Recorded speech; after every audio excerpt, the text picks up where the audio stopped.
The world always changes.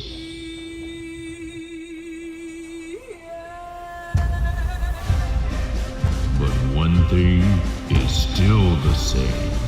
Even the strongest pass through Oz Gate. So when you fight with honor. Because cowards die forgotten. And we make the world. On the other side.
It's not a matter of if.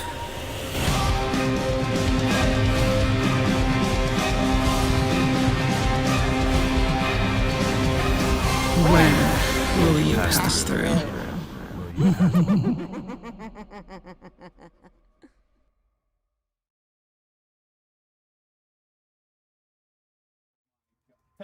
That's...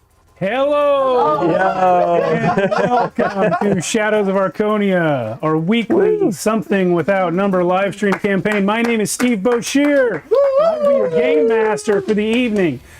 Before we go around, I want to do a quick word of explanation. Don't chant my name, it's weird. Quick word of explanation. We tried to do episode 49 weeks ago. What happened was Alan got sick. We were going to do it anyway. We were going to have Alan virtual and do like a hybrid stream. Yeah. The tech utterly failed. We got only a few minutes into roleplay in that session, so rather than keep going and do like a recording, we decided to cancel it for the night and rewind back to the end of 48. That's what we're doing tonight. We're picking up from there. Time travel. You didn't miss anything. All we role played that night was these two guys talking to each other. And it wasn't even that good. It wasn't even that good. Yeah, we were all distracted. And the rest of it was just dealing with tech crap. So that's why we're back in 49 again. If you tried to watch the previous one, just forget that happened. What else was I going to say? Time travel shenanigans. Time travel shenanigans. We rewound it. It was Eddie Bones. He rewound time for us. We're at the end of 48. So that's what we're doing tonight. And I have a little bit more to say about that, but let's do the introductions first. Alan, you're playing Eddie Bones. I think about his name. And just learning the character. Got a lot of new options now. Yes. Almost too many. Yeah. Hello, I'm Yuri. I am playing Space Admiral. Yes. Sally, why not? Absolutely you are. Sorry. Hello everyone, I am Michael Adam Durbanton, and I am back to playing Lorien, your favorite god, the elves. I'm sorry, did you say Adam? Yeah, that's my middle name. You've never said it to me before. Maxwell Adam Durbanton. Oh, you always skip the Adam. Yeah, I always skip the Adam. Your I don't know name why I is decided even to say it longer. now. Okay. My name's so long. It is long. Who are you? My name is Short. It's Matt. And I'm playing Arsarius Trufane, the little fox wizard / hacker. Little space hacker. Yeah, you are so cute. I may have destroyed the world, but I'm cute, at least. At The least. saving grace. Yeah. All right, so here's your content warning. This show is a tabletop role-playing game show, so almost everything you see is going to be entirely improv. We don't know exactly what's going to happen, but That said, this is a dark fantasy show intended for adults. You can expect things like adult language, horror themes, descriptions of brutal violence, sexual situations, especially now that Daddy Bones has his girlfriend on the ship. Bow chicka bow wow. Yeah. No. I think you need to set some rules about the ship. Yeah. You're right. Isn't there like no No boning. no? You're going to lose your whole crew. No Eddie boning. Well, you put the no gambling rule in the charter, so. You did. No, he did. Anyway, there are some things that we're not going to get into, but it's a short list. So if any of that sounds not what you're looking for, go watch something else. You're my Or just man up. Yeah. So I mentioned at the start. Just man up. Wow. All right. Don't be a coward. It's okay. Yeah. I mentioned at the start Ship here. that this is a something without number game. That's because we started playing in Worlds Without Number by Kevin Crawford. Oh, you must have the book. But we have now expanded the scope of our narrative to include content from Cities Without Number and Stars Without Number. Cities is right there. Yeah, Cities is right here, and Stars is right there. So we got all those books involved in the game now. So if you don't know Kevin Crawford and his publishing company Sign Nominee, check them out. The Without Number games are awesome. Ashes Without Number is currently in production or in development. I kickstarted it and hope to get it in a few months. I miss when Alan had to say sign nominee. Yeah. All the digital character art in the intro and here is by myself, along with some characters in the new Neon Skies book that I just got it delivered. Oh shit! Only a couple of those. But yeah, if you like that stuff and you want me to do your character, hit me up.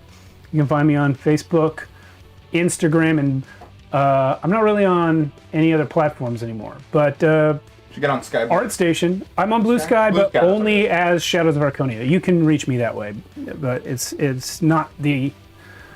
Primary. Yeah, you'll find me. You'll find me. You really like the stream? You can come hang out with us in Discord. We're all in there all the time, and especially me. And we talk about games. If you are watching us on Twitch, be aware we have a YouTube channel. We're streaming to both platforms live right now. And all of the back episodes of all our games, campaigns, one-shots, and everything are over on YouTube. So you can go subscribe there. Over 96% of our YouTube viewers are not subscribed. If you watch our content, hit that subscribe button. It really helps us out. And if you are not aware, we do also have a whole other stream, which is on Monday nights called Tales from the Backlog. That's where we switch out games every 2 to 3 weeks, try out all different kinds of stuff. We have a rotating cast of players over there in a remote game setup. We're about to get into a play test of Blades 68 starting on Monday, which is sort of a sequel to Blades in the Dark, set 100 years after the original setting takes place. And just like with this show, all the back episodes of that are over on YouTube, so you can check it out. And that is us. That is the credits. Thanks for listening. Woo! Now, what did happen in episode 48, which was a month ago? Because you got sick, you got sick, you got sick, you went on vacation. You escaped. I got sick on vacation. Wow. You almost got away with it. Almost got away. Oh, man. Bummer. Anyway, so we spent a month in a little side campaign we do called 100 Years Black. Well, 3 weeks plus a week doing nothing because we were just completely off. So now we're back. It's been a month since our last episode. I'm going to do a bit of a recap, but let me bring the lights down a bit. How do I darken it? Oh, it's been so long since I did these buttons. It's still bright. Anyway.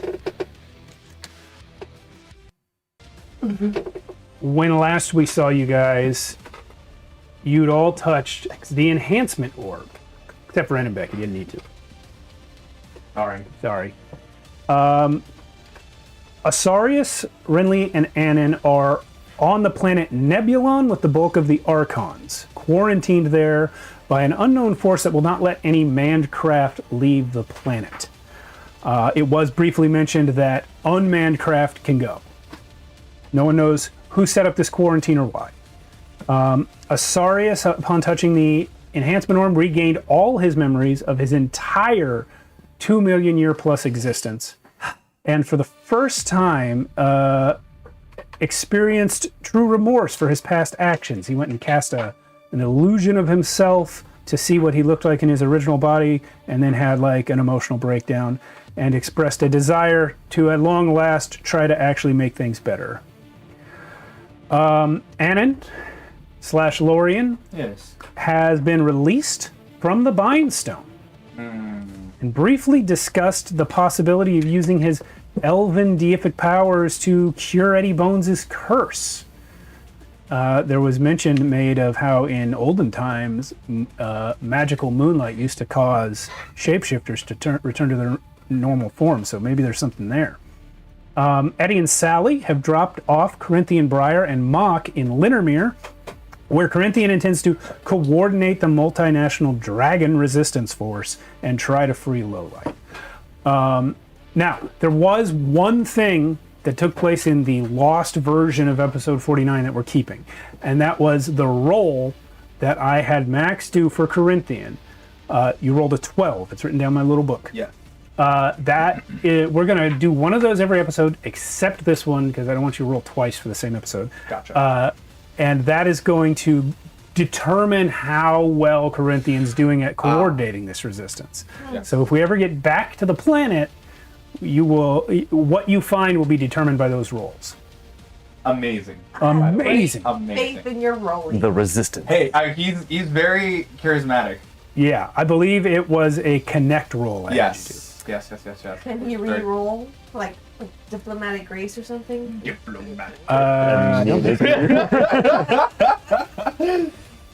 So Eddie Bones, intending to say goodbye to Grace Bonnie, instead ended up rescuing her from the brig of the Champion, where she had been arrested by her former second Ola for fictitious crimes against the Navy. Grace is now on the Wayfarer bunking with Eddie. Sally One-Eye has sailed the Wayfarer out of the atmosphere and into space on a mission to bring the red bindstone eyes of Corinthian Briar to Asarius on Nebulon for study, and potentially to find a way to lift the quarantine and free the Archons from the planet. Also, your dad is still in the hold. Yeah. Meanwhile, And Wait, what hole? just letting you know, Which hole? the hold of the Wayfarer.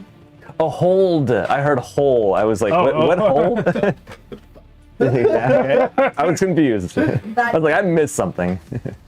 Meanwhile, no member of the council has been heard from since Abraxiel appeared to Sally and warned her that Throck and Zaylin are under the control of Destiny. So far, no action has been taken on that. I don't think we can. See, Darrow just did the good thing and died and didn't have any issues.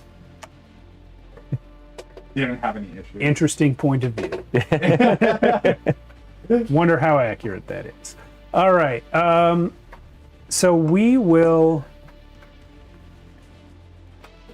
do things a little differently this time. I want to cut over to Sally and Eddie as your ship leaves the atmosphere. You guys hearing that music? Is it on at all? No. Sorry, I had muted it. That's my bad. Sorry, y'all. You have to press the mute again, I think. There it is. That's way too loud. We don't want the mics picking it up. Anyway. Okay, it's a little loud. Anyway, I thought the music was good for this moment as you guys exit the Earth or the Archonia's atmosphere for the first time and see all of the stars no longer even obscured a little bit by the air of your planet. You're now out in them. Now you were told to sail to the moon, which Grieve called Darrow, but which you guys probably call, oh gosh, what did I call it?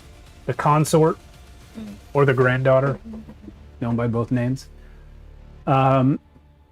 And that's where you can pick up grieve. As you get into space and you cross completely out of the atmosphere into orbit and then beyond, the first thing you notice is you don't seem to have any control of the ship. Adjusting the sails or the rudder does nothing. But then you pass beyond the realm, beyond the range of orbit into, well, I guess maybe a very high orbit. But for a few hours there, you have no control at all. The sails do nothing because there's no air, there's no wind. The rudder does nothing because you're not in the water.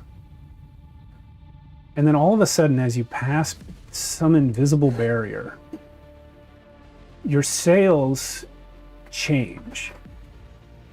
There is a glow throughout the ship. And a light moves up from the bottom of the hull, encompassing everything, and like pulses up the masts to the sails. And you see what was once your canvas sails suddenly transform into some bizarre material you've never seen before. It's translucent and sparkly, and it seems to catch the wind all of a sudden. What wind, you don't know. But you have control of the ship again. And the rudder begins to respond as well. Something about your ship that was locked when you were planetside has just unlocked. The cannons are also glowing. What do you do?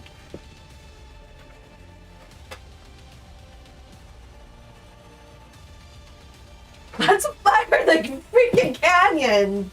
We're gonna have to test out how these things fire in space after all. You know. Green Gertie's like, sounds good to me, Captain. And she organizes a cannon crew on one of the cannons up front. Are you doing a full volley or are you just doing one? Oh, full volley. Full volley? Oh my Full god. volley. Hopefully it doesn't hit anybody down below. I don't think so, Captain. Things seem to not be falling. When they get past, because people have been like throwing coins, and when they get out past like air pocket, they just don't fall. Yeah, and I'm like this, leaning against. I'm like, how is this working? What amazing magics are these? Captain, don't go off the ship. I don't know how to tell where the air ends. You're right. We're gonna have to tie ropes around everybody. Yeah. Anyway, I hope these cannons work the same way that they did. Grace Bonnie's going to come up and help organize the cannon crews. A full broadside on port and starboard.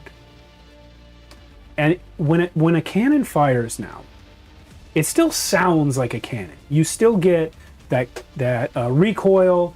You still get that deafening cannon explosion. But what comes out the barrel, even though your crew's loaded cannonballs, what comes out the barrel leaves a streak of fire behind it as it shoots through the sky. Now, of course, there's nothing here to hit, so you have no idea what it will do when it hits. But clearly, your cannons have been magically enhanced, and you can't help but think back to when you first got the Wayfarer and you read the entries in the journal from Greybeard about why he hid the Wayfarer and built the Venture and took the cannons of the Wayfarer on the Venture. He kept going on about how it was being done to hide some secret. And he never explained what it was, but he basically had to turn pirate to draw attention away from this ship. The spaceship? So does it become clear after firing the cannons what Greybeard was trying to hide? No. Specifically, no. Beyond going into space and being magically enhanced? Well, I'll tell you what, Sally and Eddie If you can each roll me an intelligence check, plus, I would say no to try and figure something out with the limited information that you have. You're not going to get all the information, but you might put a couple things together. I rolled a 5 Total? total. Did you do 2d6? Yeah, I rolled a 1 and a 4. And did you add your intelligence? I have no intelligence. Did you add your no? My no is at 0. You have no no. I do not know what I do not know. How about Eddie Bones? Do you want to use a coin? No.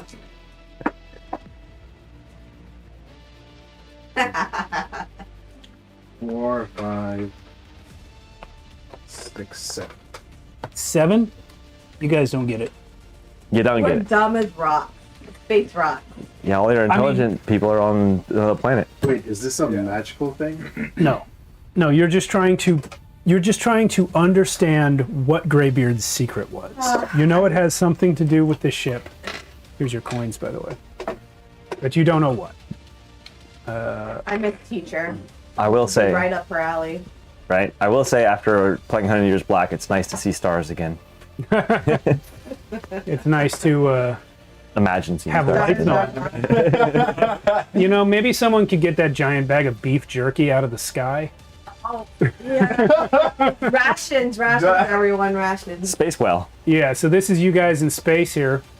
The endless black.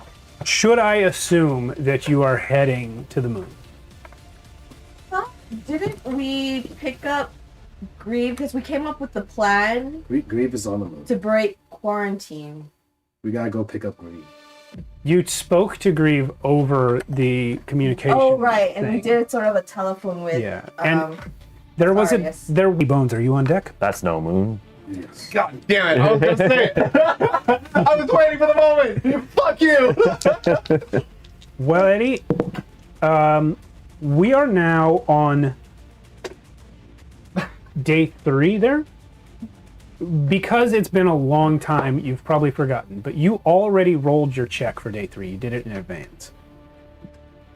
You know that the matron is full right now, and so is the consort. They're both full. But you have already passed your check, so you're not going to change tonight. I will say, as you leave the planet and pass into space, where the moonlight can hit you at will, you don't sense any change in what it's doing to you. You can feel that it's trying to pull you, but it's just not strong enough. Yeah, okay. Yeah, he's got a little skeleton. Put it on camera. Hold it up. I know you want to. Why do we have a little skeleton? He bought it. I just bought He bought it at a store, So cute. and he keeps waving it around. All right. Oop, so I don't feel anything different. I mean, you lose gravity for a second before it kicks back on. The temperature changed and then stabilized again. But in terms of how the moon is affecting your lycanthropy, no, nothing's different. Like, usually Eddie would feel like something within him happened, but now that's just nothing. Well, no, that would be different. I'm saying it hasn't changed. Okay, so he doesn't need to do a check. No, well, you already did it in advance. Yeah. What I'm telling you now, what you're learning now, is that the check that you previously did still applies now that you've left the planet. So off you head to the consort. I'm going to check in now with Ann and Beck. You have just come out of a stone. How you feeling? I think, Oh no. because I'm there, right? I just did that. Yeah, you just hacked Okay. him out, basically. I grab. But you're naked too, right? Yeah, I grab Renly's arm. Oh, I just leap into your arms. Oh. No. Tail wags. I'm sorry. Hello. I'm free. I look up at Renly. I'm free. Yeah. Oh my gosh. Oh. You know what this means, though? I didn't. No. What does this mean? It means we have the ability to unlock Destiny's stones. Oh, and you're free, and I missed you, and I'm so happy you're free and everything. Sure, of course. I figured that jumping into your arms and cuddling you was good. Absolutely. Yeah, Business first, I suppose. I push you off. And I kind of snap around. Grieve. Oh, not Grieve. Rat? Whatever. He was a Lantern Archon. What? I'm spacing on his name too. Cyclone. Cyclone. Cyclone, some clothes, please. That would be lovely, rather than me just walking around. It would be my full moon out. Great for all of us. Yes, my lord. But why don't you have the clothes that you were wearing when you went? Oh, were you naked when you went in? I was not naked when. I don't know why. Wait, you took off your clothes in there? He pulls out a little notebook and writes, "Bindstone steals clothes." I Goes and gets you a robe. thank you. I don't want to talk about my time alone. Thank you for the robe. The robe that he brings you is like white with purple lining. It's like this ornate, sparkly god robe. It's a little scratchy. Is there one that's a little more silky? It's literally spider silk. This robe is made from the silkiest silk that we have access to. It will do. It's fine, I suppose. You So- were wearing burlap. I understand, and I would like. Never mind. It doesn't matter. Are you just being difficult to be difficult? I'm out. Yes, of course I'm being difficult to just be difficult. I figured. Thank you so much, Cyclone. Your services have been much appreciated. You're welcome. I'm free. Welcome back to the world. Holy shit. Mr. Asarius, does this mean that you can now free all the gods from the Bindstone? It means I'm capable of freeing all the gods, yes. Which gods? Yeah, I'm not even sure which gods are still... Actually, do I know which gods are still trapped? You don't. Yeah, I was There gonna say. were so many gods. Yeah. I'll tell you something that Asarius would know, that Matt probably doesn't.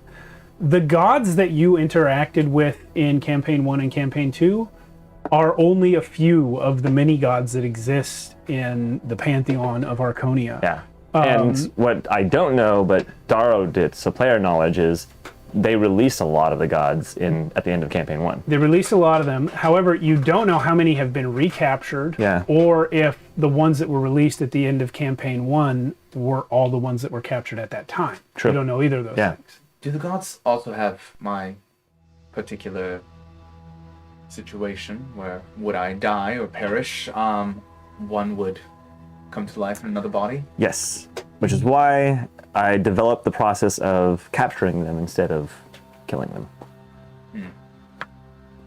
Kill them to weaken them and then capture them. Yes, Yeah. yes. Kill them first. When they respawn or re-alive themselves, then I capture them before they become gods again. Would there be a way to... I'm assuming there's many of these bindstones. A great many. We don't have any here. Well, we have a couple of them here, Sure. but they're empty. We don't know. All of the ones that have deities in them have not been found. Wonder if there's a way for us to... By the way, there's like 20 or something on the Wayfarer, because at one point they were firing them at you as cannonballs. I wonder if there's a way to see where they are and track them down. Well, things for another time. Technically, there might be.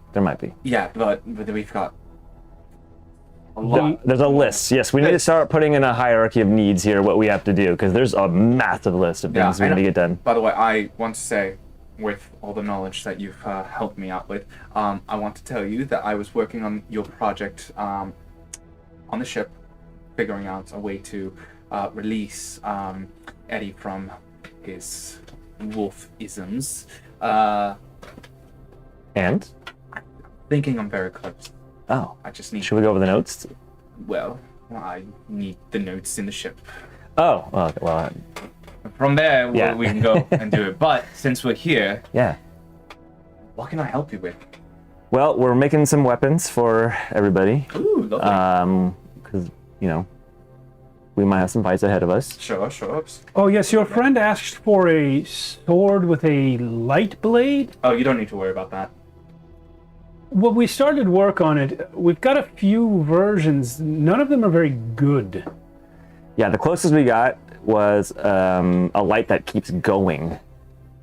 Yeah, It's basically a laser gun. a laser gun shaped like a sword I hilt. want Yes. a blaster. You're not there. You know, I really think Sally would want a blaster, but here's the thing. I think we make that blaster, and then I tell her to pay all the coins that she owes me, and if she doesn't, I hold on to that blaster. That's between you guys. I'm just throwing some things out into the universe right now. Lord, I fail to understand something. How does this Sally One Eye owe you coins? Was it not you that hired her for a job? Yes, and I paid her. You did? Handsomely, might I say. Oh, She got a whole ship full of gold, and I said to keep her end of it. We've made deals here and there. I misunderstood. Some of I which thought she that you lost. owed her money from a temple you hadn't gone to yet. No, that about that temple. was. Yeah, what? I mean, there may or may not have actually ever been treasure there. Well, Or it's any definitely a good knowledge. thing that you didn't go to the temple of the youngest sister because, Do you know about it? well, we know a little about it. Of course, we're archons. We serve the gods, but Say more. she is controlled by destiny. To go to her place of power would be ill-advised. Darn it. This is fetch, right? This is Auburn. Oh, fetch is not the youngest. Obviously, yeah, Auburn- you're right. Yeah, Fetch is Obviously the the youngest. Okay. Fetch was the youngest when you knew her. Yes, exactly. That's why Yeah. I did ask that in character. Yeah. Well, Yeah. that being the case, yeah, I mean, the fact that one of the council members, at least, Oh, is, I don't know, problematic. only one? Oh, sorry, many of them. Okay. Well, what council? Of the gods? No, not gods. The I forgot what they're called too. They're actually just called the council. The council. Okay, yeah. What is this? The council? they are just, Ascendant council. yes, I suppose. Ascendant. Yeah, they're like That's very good, actually. they're like beyond humans, but not quite gods. Oh, like Vladimir Utgast. Yeah, exactly. Yeah, they're like they're closer to like angels than Is he gods. the one that's balding? The last time I saw Radimir Utgast, he had A hat. long white hair. Oh, yeah, but it all comes from here. Oh no, he would never allow that. Yeah, I was kidding. Either way. Also, he does not wear hats. Okay, so He believes that wizards' hats are corny. Oh, if he ever says that about my little hat. Well, you're a fox, I'm sure. Whatever. expediting a lot of this project. Okay, so you're creating weapons. Yes. Yes, we're loading up. We're loading up a vessel to send out to the Wayfarer when it arrives. Yes. Understandable. Now, I'm not so good with the mechanics of the weapon buildings Great. stuff. 'Cause I have a job for you then. Ooh, yes. Is it research? Because I would love that. It's absolutely research. We need to figure out how to get off this planet. Well, you arrived here magically. Yes, I could take 8 people off this planet. Well, if we need to get some Archons off in a hurry, that's an option. It is an option. It does take 8 hours, You know something. so hurry is However, relative. There are, however, thousands of us here. Yeah. Well, here's a particular thought. You are next to the god of the elves. Where? Shut up. Never gonna get used to it. Here's an idea. I don't know. Being in that bindstone, a lot of memories resurfaced. Tech memories, to be honest. And some of those were of me in a different life that when I was a god. I did some incredible things.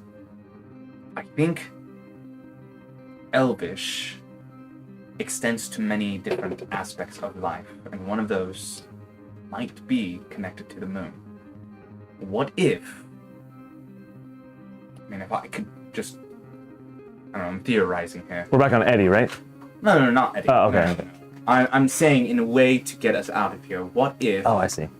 I, being connected to the moon and moons, what if I can just travel from moon to moon? The moons being like a checkpoint for me to just bounce back and forth. Of course, I would need a map to figure out how to actually get from point A to point B so as to not actually get lost and die. But Lord Lorien, yes.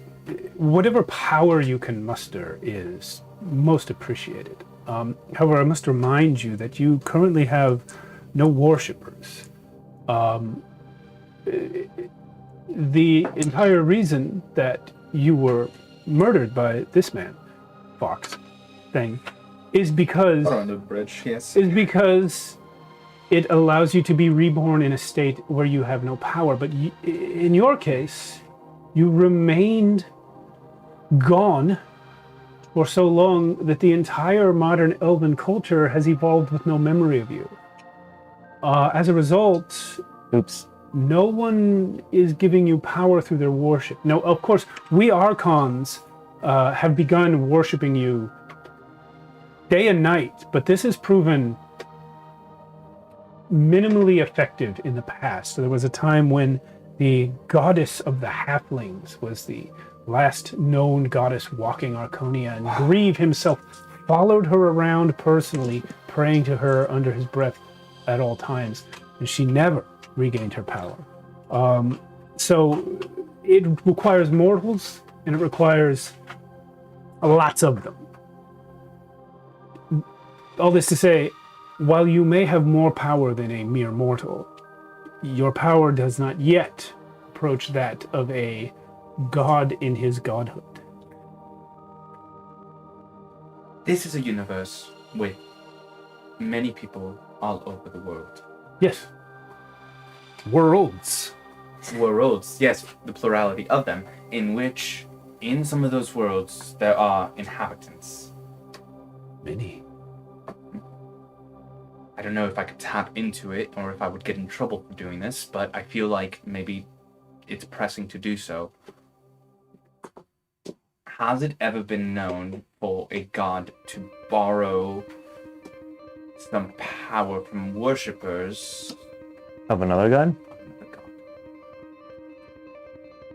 Because if I can tap into that power, I can get us off this moon, specifically going from checkpoint to checkpoint, specifically where Sally and Eddie are going, and we can meet them there. So going back to your moon checkpoint idea, the end goal of that is to get you to them. Or us to them. You can take more than one person? I believe so. If memory recalls, I was able to take up to my level.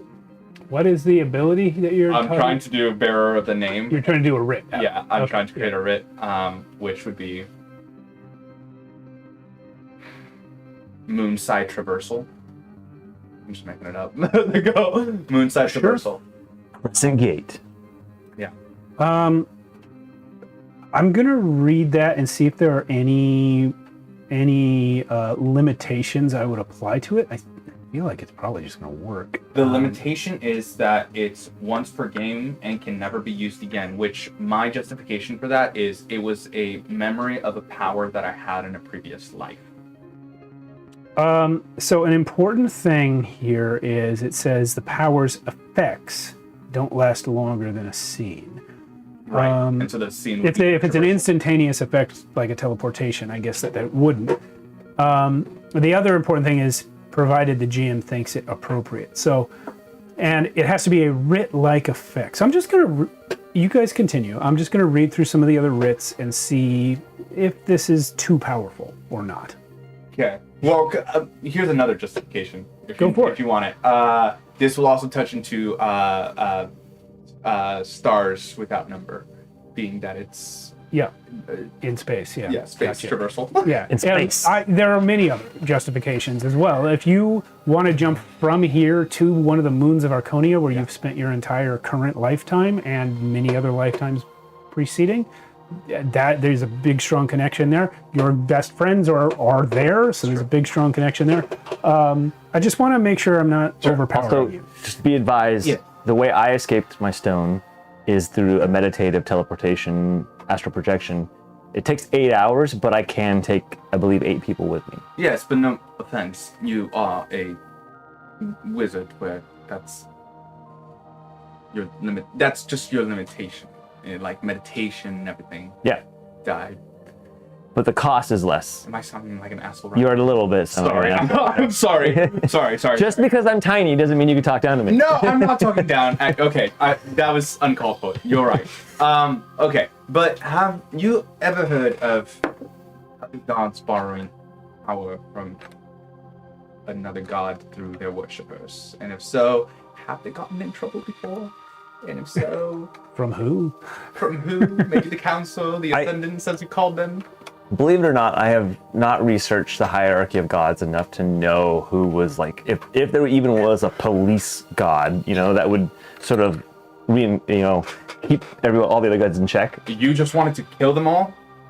Listen, I'm just trying to understand. I didn't want to kill them all. I wanted to free Sure. everyone who wasn't a god from being controlled by them. All right. To each their own, I suppose. But okay, you didn't understand the hierarchy of. Yes, okay, so I didn't understand the hierarchy. I just started from the bottom and worked my way up. And Okay. I cannot recall off the top of my head if I ever came across a god using or stealing other Let's say power. borrowing. There might, gods do, I believe that they have the ability to, correct me if I'm wrong, to lend or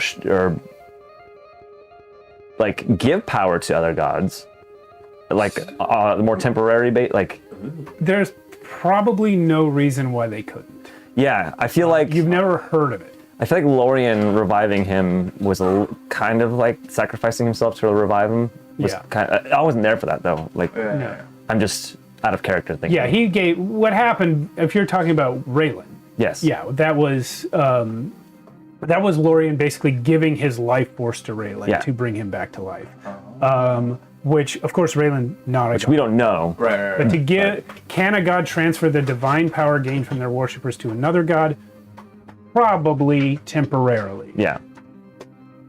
I mean, in this lifetime, I'm very good at convincing, so maybe I could just convince them. I feel like I'm going to get in trouble. for And doing which, this. yes, because first of all, which god can you talk to? Well, I'm thinking. Here's the thing. I feel like moon worshippers are very common in a lot of life, in a lot of worlds. So, what if, touching an aspect of that, I can maybe, with the help of Cyclone here, bounce to a world, pretend I'm that god, get a little bit of power, and then bounces. I am going to apply the following restriction to your wit concept. I've read through a number of them, and from what I have seen, none of them affect or can reach any area farther away than region-sized on a planet. This game all assumes you're on one planet. Right. That said, we're now in space travel. Yeah. So I'm going to call a region a system. You can transport to the moon of a planet that you are on, or back. So you could, using this writ, transport to Nebulon's moon, but not all the way back to one of Archonia's moons, unless you're on Archonia. I think we should, until they get here, until we meet up with them and send the tools up to them, Sure. I think the best course of action would be to try to figure out more about this barrier that's keeping us here, and if there's a way to remove it. Also, if there's consequences to removing it, because there will be. And If you're all diseased with zombies. I've learned These two approaches, by the way, I love. We got the faith guy and the science guy. This guy's like, I can do this. Let's just go. And this guy's like, wait, no, we need to stop and figure out what's going on. All right. So fine. I'll go out. I'm gonna turn my on talking and everything. Should there be zombies, I feel comfortable enough to at least touch back into my darker nature and maybe collect an army on the way. I don't know. Just a thought. But I will do just as you said, and I will go out and do some research. Have fun tinkering. I will. I will come back when I find out a way to bring this barrier down. And then as you leave the room that Asarius is in, you suddenly feel a powerful yank on your spirit. Ooh. Is that And- heartburn? It feels very mind-flaring. And you hear from using your newly increased self-awareness, you hear from deep inside of you. And they're killing us. Oh. And that is where we'll cut away to Sally and Eddie arriving at the moon. Oh, we made it? Yep. How long did it take? Like a day. How was my dad doing? He has refused to come out from below the decks. But you can go talk to him. He seems to be okay down there. He's just terrified of what happens if he comes out. No, Dad, we're in space. I don't know what that means, Sally. I know your ship flies. I guess we've flown so high that we can't see the ground anymore. Is that what it means? Yes, I wish you could have seen it. Seeing the outside, it's so amazing. We're sailing between stars, or will be. We're on the moon. The moon. Which one? The matron. Consort. The consort. The little one. The little one. Here, I'll put it back up. I was like, There you go. Sally, you have to understand. The last time I saw you, you were 4 years old and I was being kidnapped by monsters. Since then, I've been tortured by knives and spells and my own psyche for 20 years, and now you're the captain of a space flying ship. yeah, we It's an adjustment, is all I'm saying. we lost a lot of time, and I don't want to lose any more. Is all. I mean, I And that's why I don't want to risk coming out where this extra moonlight can touch me. What if I killed you, Sally? well, that almost already happened. Case in point. Maybe we need more silver, more salt. All right, look, Eddie's sort of like a test case. If he's fine, most likely you might be fine. Especially since One Eye injected you with his one-eyedness. Yes, but that didn't solve Eddie's transformation problem. Just delayed it. I mean, Eddie went feral on the deck after that happened. Well, maybe this other Archon on the moon will have some sort of solution. Maybe, but my understanding was that the Archons didn't even know why Eddie didn't work. No one knows why Eddie didn't work, or does work. He's just Eddie. Yeah, people used to say that about me. He's just Sal. Don't worry. Okay, look. If you want to stay here, I'm not going to stop you. But, I mean, we're in between. Just give me a little time. Tell me when we're away from the moon. Alright. I'm on deck. Yeah. And so are we? Has the ship landed on the moon? So the moon has no water. The ship has come down. I wouldn't say landed. You can hover above the ground on the moon. Now that Eddie is face to face with the physical moon, do I feel anything? Nope. Eddie's gonna, because this is kind of a surreal thing for a man that can turn into a wolf. Who's been howling at the moon for a long time. For a werewolf to go to the moon, it's kind of interesting. It is. It's like, I don't know. I don't know what I can even compare it to. It's like an ant being thrown into a bucket of sugar. Yeah, a little bit. So Eddie's going to jump onto the moon. Is there air? No. Well, if you jump right below the ship, you'll still be in the ship's air pocket. So yes, there's air there. Yeah, if the ship is close enough, Eddie's going to jump just to feel the moon floor. It feels like sand on a beach, but much pokier. Does Eddie feel any sense of like accomplishment or something? That's up to you. Nothing magical Say any happens. words? You feel disappointment. Like one step for wolfism? Oh, wolf kind. I'd like you to roll wisdom plus survive.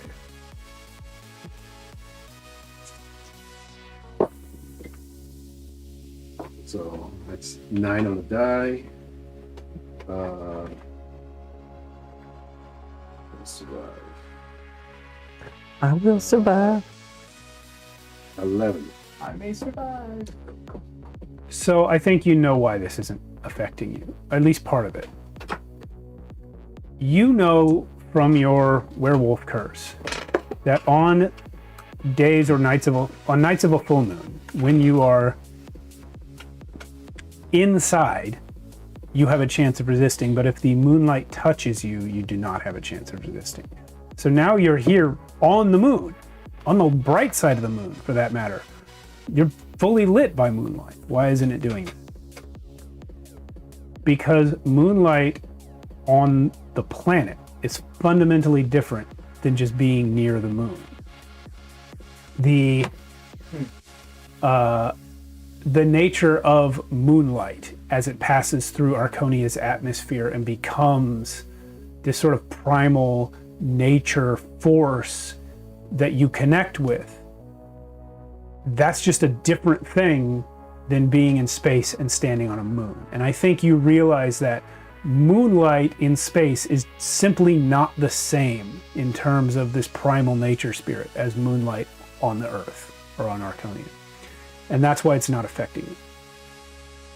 That said, you do still feel that little bit of compulsion to change and go feral that you would feel if you were on Archonia and indoors.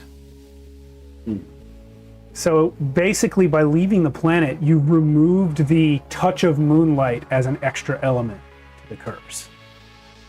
But it's not gone. You can still feel it in there. Something could happen. You're just not sure how it works yet. Is the floor dusty or sandy? Yeah, it's like I said, it's like beach sand, but sharper. Eddie grabs some moon dust and oxygen. Okay. From where you are looking around, you can see a structure in the distance. What does it look like? It's like a little one-story building. It's almost the same color as the moon, as if it were made out of moon rock. Flag fence in front of it. White, red, and blue. Stripes and stars? Did Greed give us any instructions about dealing with air? Nope. He did not.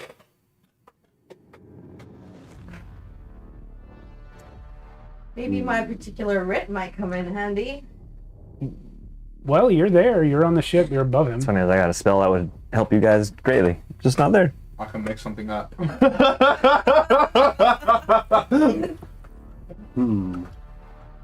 Eddie's gonna. At this point, I come up, Yeah. I go, Eddie, are you still you?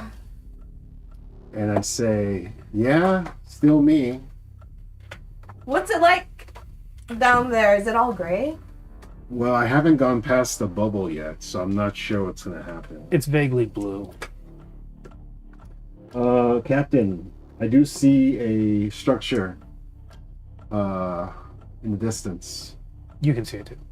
but I fear that we might not make it there on our own because of air. I haven't tried it yet, but Air? Well, The ship is hovering. There's no reason not to fly it there. yeah.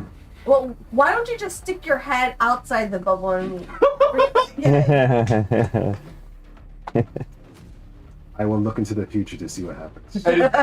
Anytime just inflates. You look in the future, see what happens if you pop your head outside the bubble. Yeah. recall. You experience immense pain in your head and your eyes start bleeding. When you pull your head back in and get on the ship, you are told that all the blood vessels in your eyes have popped. Oh! What if he goes up with me? What? What if he goes out with you? Yo, good time. Grace is on the Grace is on the ship. Sally. Grace, I'm coming for your wolf. This is that fourth season love triangle. Yeah. I say, Captain, nope. It's not going to turn out well. Let's just fly the ship to the structure. All right, Green Gertie, you heard the guy. No, I didn't.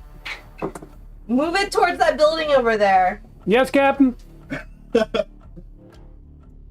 Anyway. Really threw Alan with that one. We're literally in the silence of space. But she just didn't hear. She just wasn't looking over the side. When you get closer to the structure, what exactly does it look like?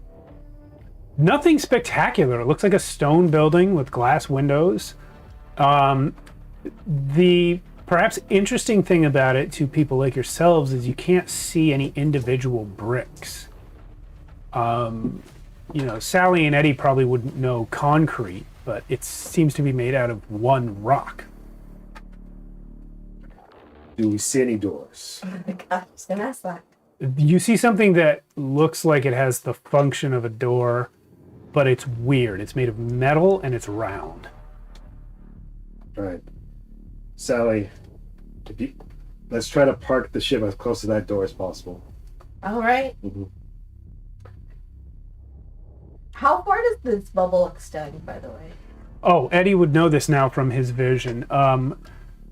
As long as the ship is, and as wide as the ship is, 50% of that again.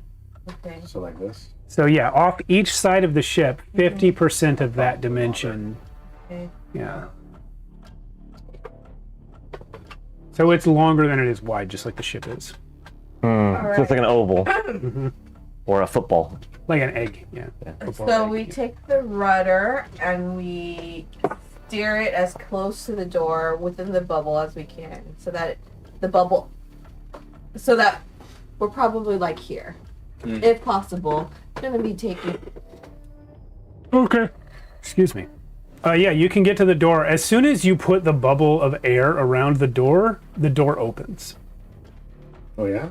Yep. And who do we see? Absolutely nobody. But Eddie, if you're still on the ground, you can hear a voice say, "It's about time. Grieve. That's my name. Don't wear it out." Do we actually see him, or is he still just air? He's made of air. You'll never see him. Actually, now I can. Using abilities that can You can see with all the invisible colors of the things wind. has already failed on this guy. He's not invisible. He's just made of air. I don't know, because it says Well, here. what do you got? Maybe you have something This else. is part of Mage Sled. Can you see smells? Uh, Air has smell. so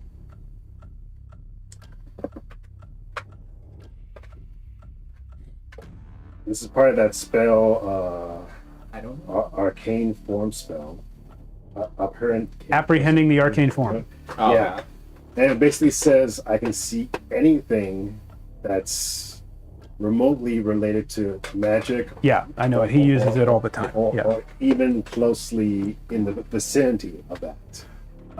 Yeah, so if you turn that on, I think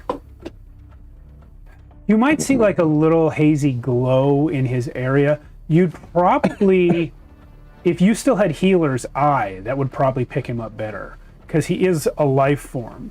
It's just that all of his body parts are made of air.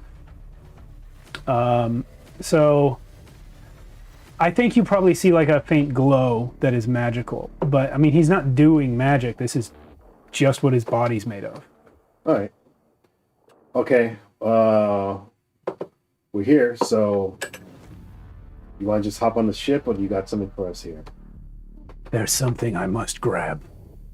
Wait here a moment. And if you have that ability on, you'll see that he goes back inside for a minute and returns. And now you see what looks like a floating object, right? Because he's holding it, but it's visible and he's not. Take it back. He wants to look cute.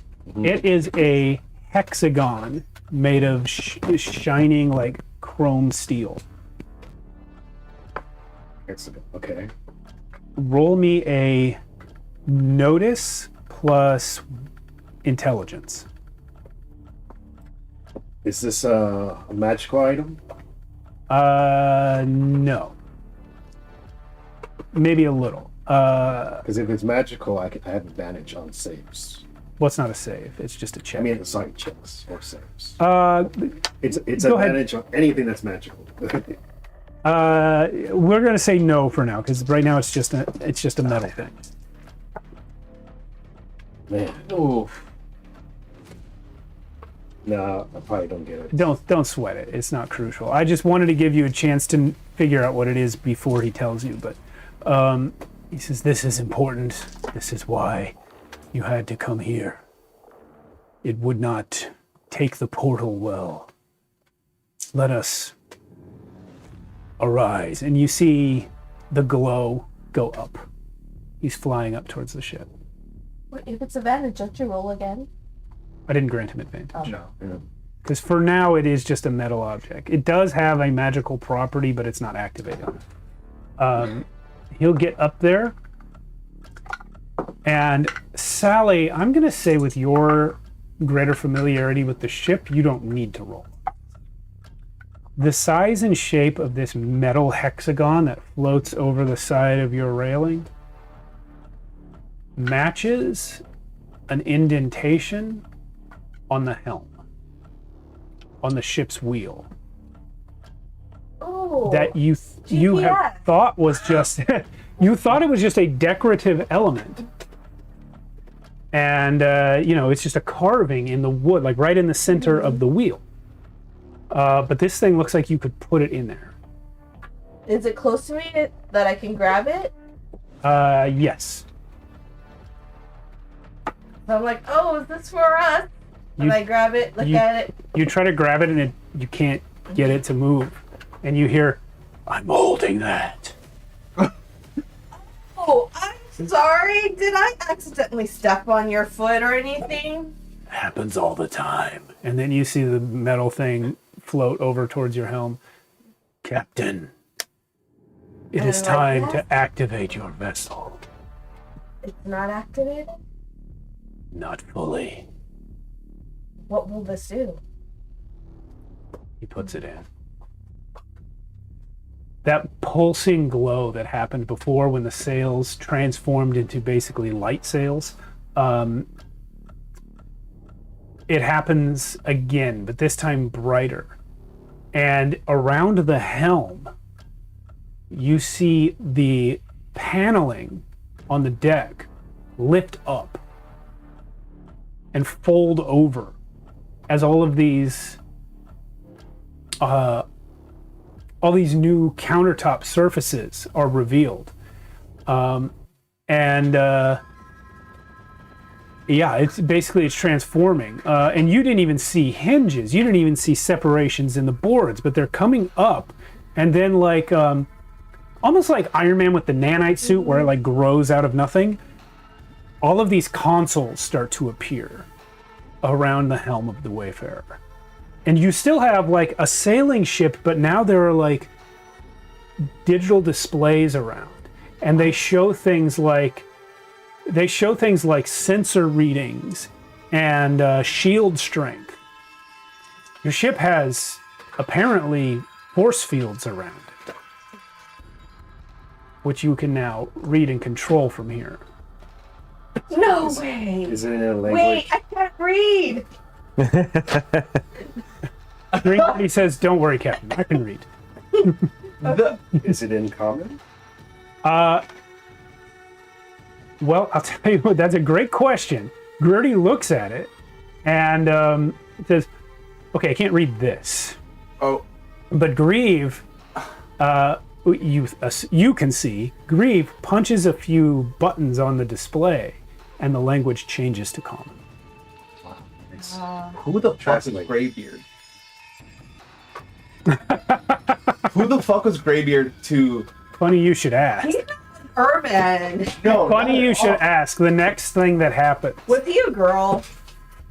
The next thing that happens is that a hologram of Greybeard, whose ghost you have seen before. Yeah. I thought. His head appears floating in front of the helm, but this time not the way he looked as a ghost, but more the way Asarius looked when you spoke to him via hologram a couple days ago. This is a hologram of Greybeard's head, and he hovers there. He says, "You have found secret. If you are not good, I will kill you. Be good with ship." Oh, okay. Yeah. I am Greybeard. If I am dead, and you do bad with my ship, I will come back and kill you. Oh, I think we already fought you, sir. Ah, that was Ghost. This will be me. Wait. Is this him talking in the past, or is this him talking to his ghosts? Are He's you responding. Are you saying that in character? He's responding. Yeah. And he does say that. Yeah.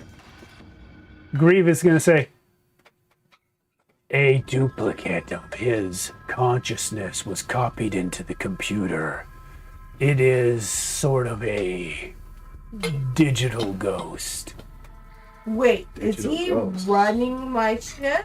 My ship! I don't think so. My ship, you're dead. Oh! Self-destruct sequence activated. Self-destruct. Greed, are you able to like change like his attitude? I do not have the necessary programming skills. Damn it, where is teacher when we need her? She is in a secret location. Classified. Can you teach us how to use this thing? Yes, it is quite simple. He starts going through the readouts with you, and he shows you like this is shield strength, this is engine power, fuel, direction of the sails, cannons, and like it shows you readouts on how everything on the ship is doing. The most important new thing is those shields. Like they weren't there before. Everything else is stuff you already knew how to work, but now it's just conveniently displayed like status reports of everything. Huh. Like the cannons and the sails and the rudder. Does this computer have like a database? Yes, it has the maps of the sector as we mapped them in the days before Greybeard. I just look. Greybeard! We need to get to over here, and I point to. I forget your planet's name. Nebulon. Nebulon. Like, Greybeard, can you get us to this planet? Our friends are there. We're trying to rescue them. You steer ship. Wheel. Sails. What good are you? I am here to warn you not to do bad with my ship. Are you like a watchdog? Like if we leave the ship, can What a we nice protect the pilot. ship? Captain, I don't think he can do anything with the ship. I think he's I think he's just a ghost in the shell.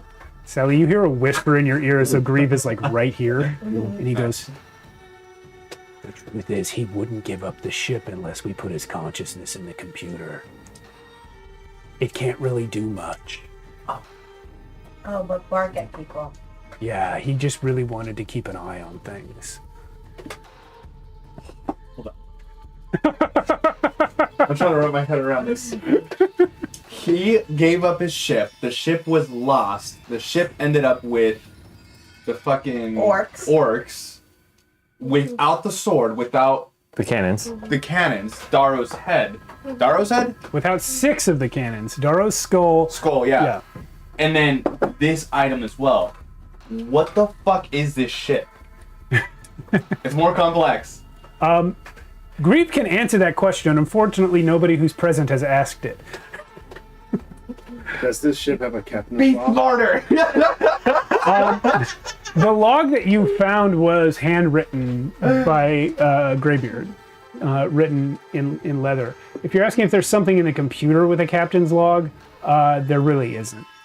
I'm like, Greybeard, was this the secret that the ship could fly in space? It is spaceship. My spaceship. Archons built me spaceship so I could travel stars. Quite adventurous for an Urgai. Erman afraid of nothing. And I am strongest Erman. Dead, still talking. Strongest. Did you find any treasure? So much. Where is it? Everywhere. Most of it was in the ship. You guys took it. I was turned off then, but I could see. I think the orcs took some of it. Yeah. Grieve will explain to you as you guys turn the ship away from the moon and start to travel out of the planetary system.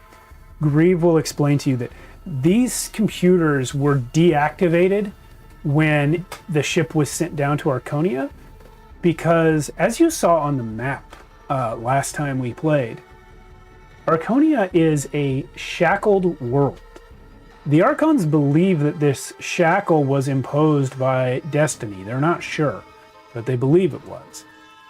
And what a shackled world is one that cannot develop higher levels of technology.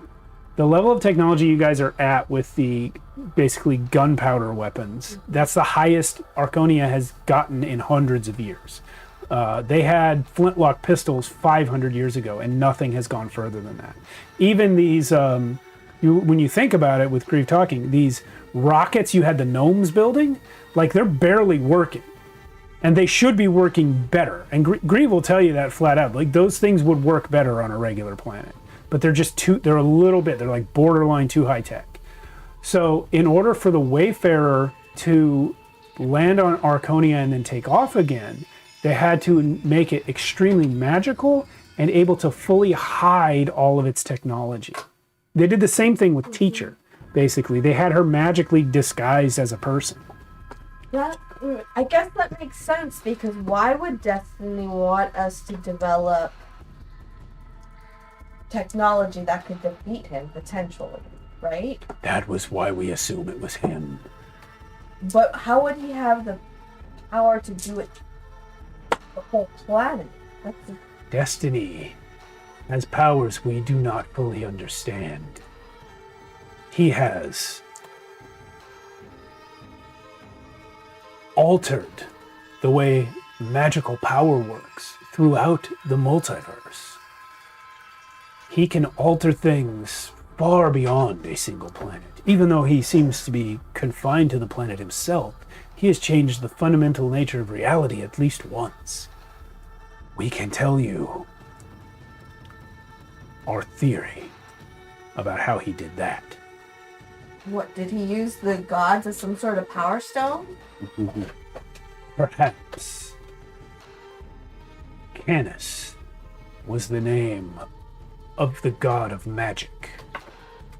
Canis was known to still be alive and active early in the Fourth Age, the current age. At some point, when we were attempting to rebuild the Empire after the rebirth of the world, at some point, Canis disappeared. We believe was killed and captured. Or perhaps given the knowledge that we now have of the youngest sister being infected. A theory has been put forth that she convinced Canis to accept destiny as well. And at that point, destiny took over the god of magic. Oh. It's just a theory. All we can say for sure is, around the time of Canis' disappearance, the shackle on Archonia tightened, and the empire we were building collapsed. All of that technology and advancement was lost. The world was sent back into chaos, and society had to restart yet again. This collapse of society that he's describing, by the way, is where we had our Ashes Without Number one shot a while back.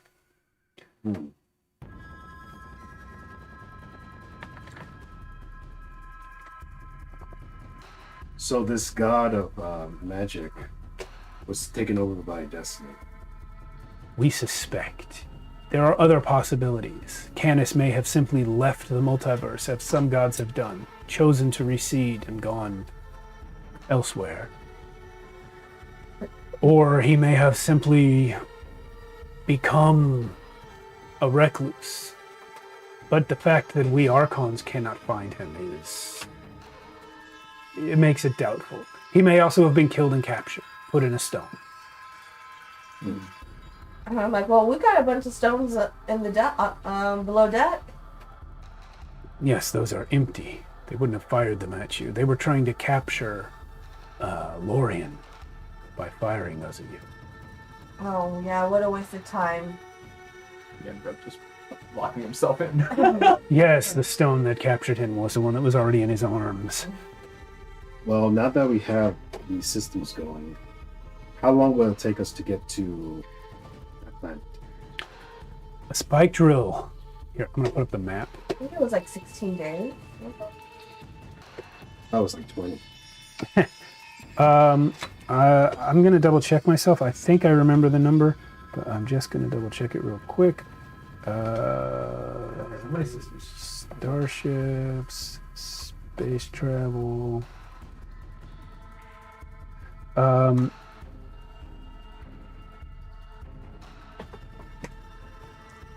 Spike drill requires a safe drill procedure requires.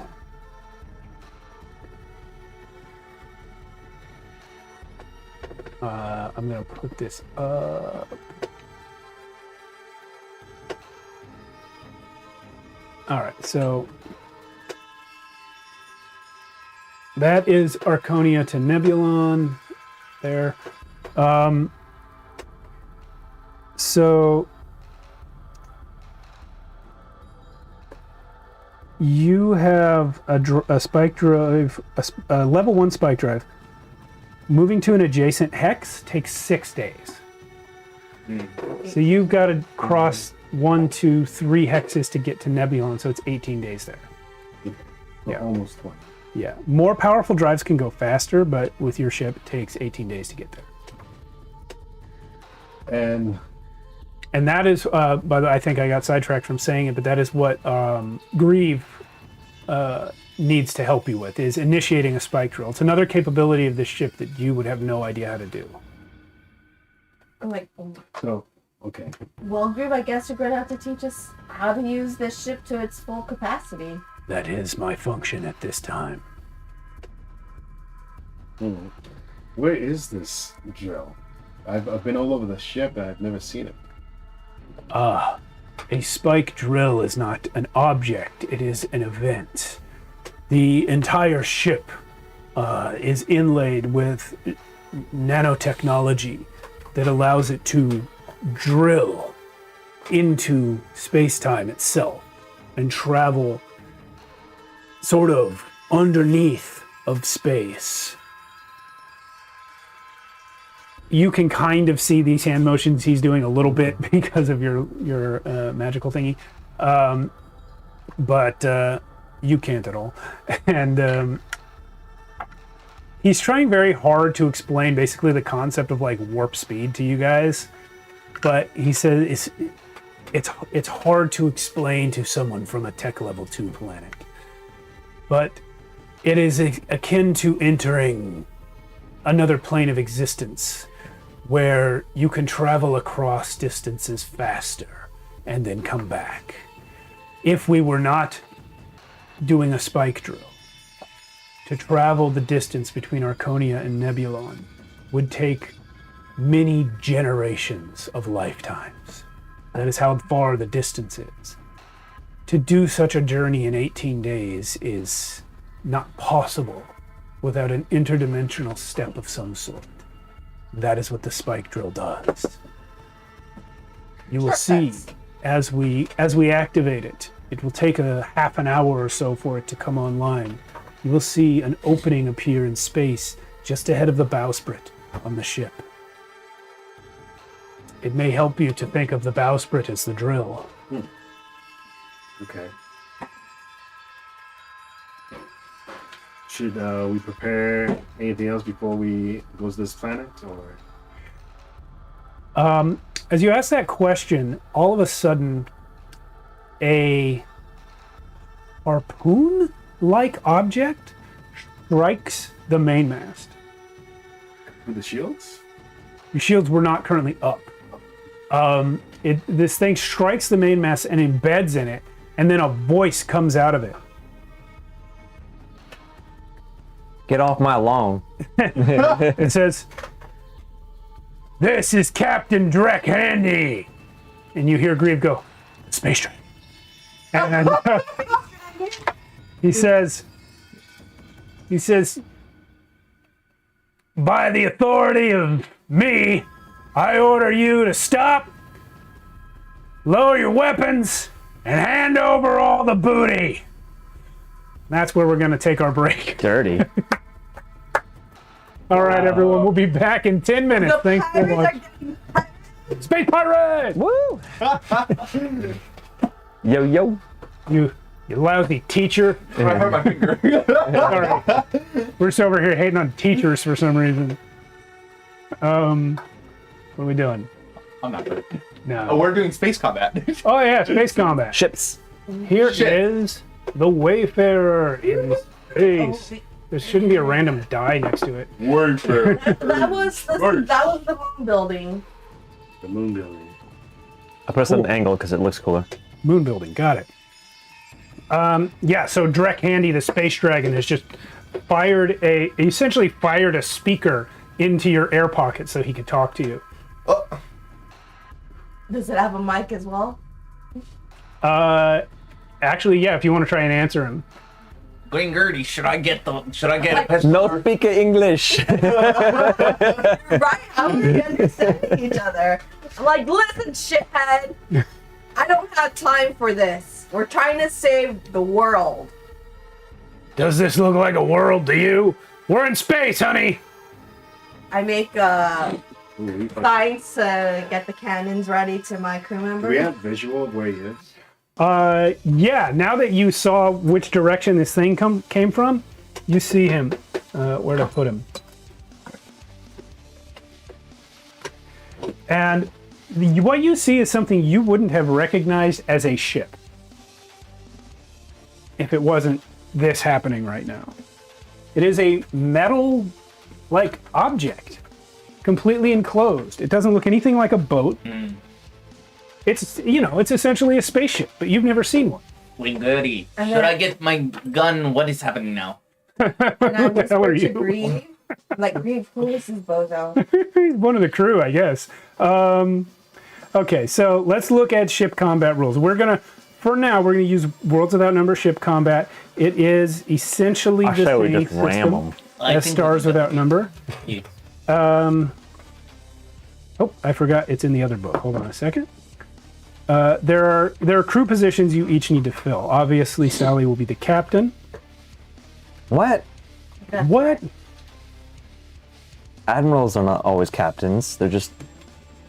I'm a captain and a sometime admiral. I'm a space captain. Alrighty. Crew combat's there. So you need to have captain, helmsman, bosun, gunner, master at arms. All right. There's 4 of you. There's 5. Now, Grace Bonnie volunteered to be the master at arms. Now that position does basically nothing until board. it's in crew combat. Yeah. I'm fine with that. Yeah. That's So- her. That's what she does. She's specialist. So who wants to be helmsman? I can be the helmsman. Who wants to be bosun? Sure. So you're That leaves green, gunner for Alan. you're Green Gertie, you're Cal Jurgen, and I guess Gunner is Buck Slater. Carl, Jurgen? Cal. Cal Jurgen. Yeah. No. You're the gunner now. I'm the- Snap my What's the bosun do? suspenders and go, Captain, I won't let you down. I'm like, Grieve, really quick, what can you tell us about this guy? Who are you speaking to? To Grieve. Oh, he's a notorious pirate who travels around this area. What kind of ship does he have? What are its weaknesses? Well, it's a spaceship. It has lasers on it. I'm not really a tech guy. What can you say? I mean, I can do some things. Can we outmaneuver it? Do you have In any? this, no. Oh, I don't think I can outmaneuver that. We might be able to run it. Do you have any spells that could poke holes in it? So you're telling me that we're outgunned by this ship? Outgunned, probably not. But outmaneuvered, probably so. Can I just say it's coming closer to us? If we're about to run, can I just start turning the wheel? Can you say we have shields? Yes, he's already activating the shields. Thank you. I don't know how to activate So them. you guys see, I will teach you as we go. Thank you. So he's activated the shields. Yeah. And Captain, may I remind you that we're not limited to side-to-side combat here. I think we can get above or below them. The thing is, do our guns though? Can they typically Fire straight. fire straight? Can they What's up? go up, down, diagonal? No, but what is up right now? We can turn the ship. How do I go up? How do I go down? Okay, you, helmsman, would know already from just flying in the atmosphere. Right. Like push, pull, like an airplane. The last one died. I kind of got moved up. Nonetheless, you know how it works. Okay. How to, Helmsman is a lot smarter than this. now, how to control the ships like yaw? That actually is new since you come to space. You find when you grab the wheel that now not only can you push and pull, but you can turn the whole thing like this. Yeah. So This is pretty potentially we cool. could shoot at different angles as long as our ship moves in different angles. Yes, we just need to find out what its guns' fire arcs are, where it can hit. Sally, Well, we did test our guns earlier. the Wayfarer has an HP of 96. This shield is a barrier of 40. So when the shield goes down, you're going to start taking hit point damage to the ship. Does the shield regenerate, or is it like? It will regenerate only between combat. Okay, all right. So we need to be outmaneuvered. We can't run. You think he'll chase us? Yes. If possible, being that this is space now, this is just me, of course, talking out of my ass, but perhaps there are like rocks out in space that we could like hide in. Just an idea. Don't forget to address the captain as captain. So sorry, Admiral Captain One Eye sir, ma'am. Eddie. I like Gunner Buck Slater is not taking part in this at all, loading the cannon. No, yeah, it's Captain Firewind, right? Firewound. Well, I yelled to the microphone thingy. Listen, Captain Drug. This is your first and last warning. Get the fuck out of our sight. Oh, that language. I like you, lady. If you survive the assault, I'm gonna keep you. Can I see? I fire. What can I see? What can I tell by looking at that ship where it can shoot? Like, what's its degrees of? Can it shoot in 360 in all directions, or is there any blind spot? You can. I would say you can see that it has like turrets on it. You don't have any clue what comes out of those barrels, but No. you can see that they're moving even as the ship flies around. So there is no, from what I can tell, there's no obvious blind spot to their. You don't have enough knowledge to know that. It doesn't look like it. Does anyone need a refresher on the ship combat? I don't know what a bosun does. Okay. You should all have a copy of Atlas of the Letter Earth in your PDFs. Alan, I think, has a hard copy. Is that right? Page 208. So wait, thank you. I'm gonna have to share yours. Okay. I don't know mine is. So, yeah, the bosun has a few different crew abilities. He does damage control, emergency repair, grapple ship, step lively, tend to the wounded. Now, if none of your role specific abilities are relevant, you can take a general action. The most common one is do a deed. So the way it works is you guys have a set number of command points each turn. And if you just do a deed, you generate one command point, which can be used by the crew on other things. What's step lively? The rest of them I kind of understood. Step lively, roll charisma sail or charisma lead versus difficulty 9. On a success, add your skill level +1 to the available command points. So you have a chance of generating more command points. On a failure, add 1 command point. So if you fail, it's basically the same as if you just did your duty. My Eddie duty. could also be Eddie too, right? But shoot, we're not in atmosphere. We can't breathe. Correct.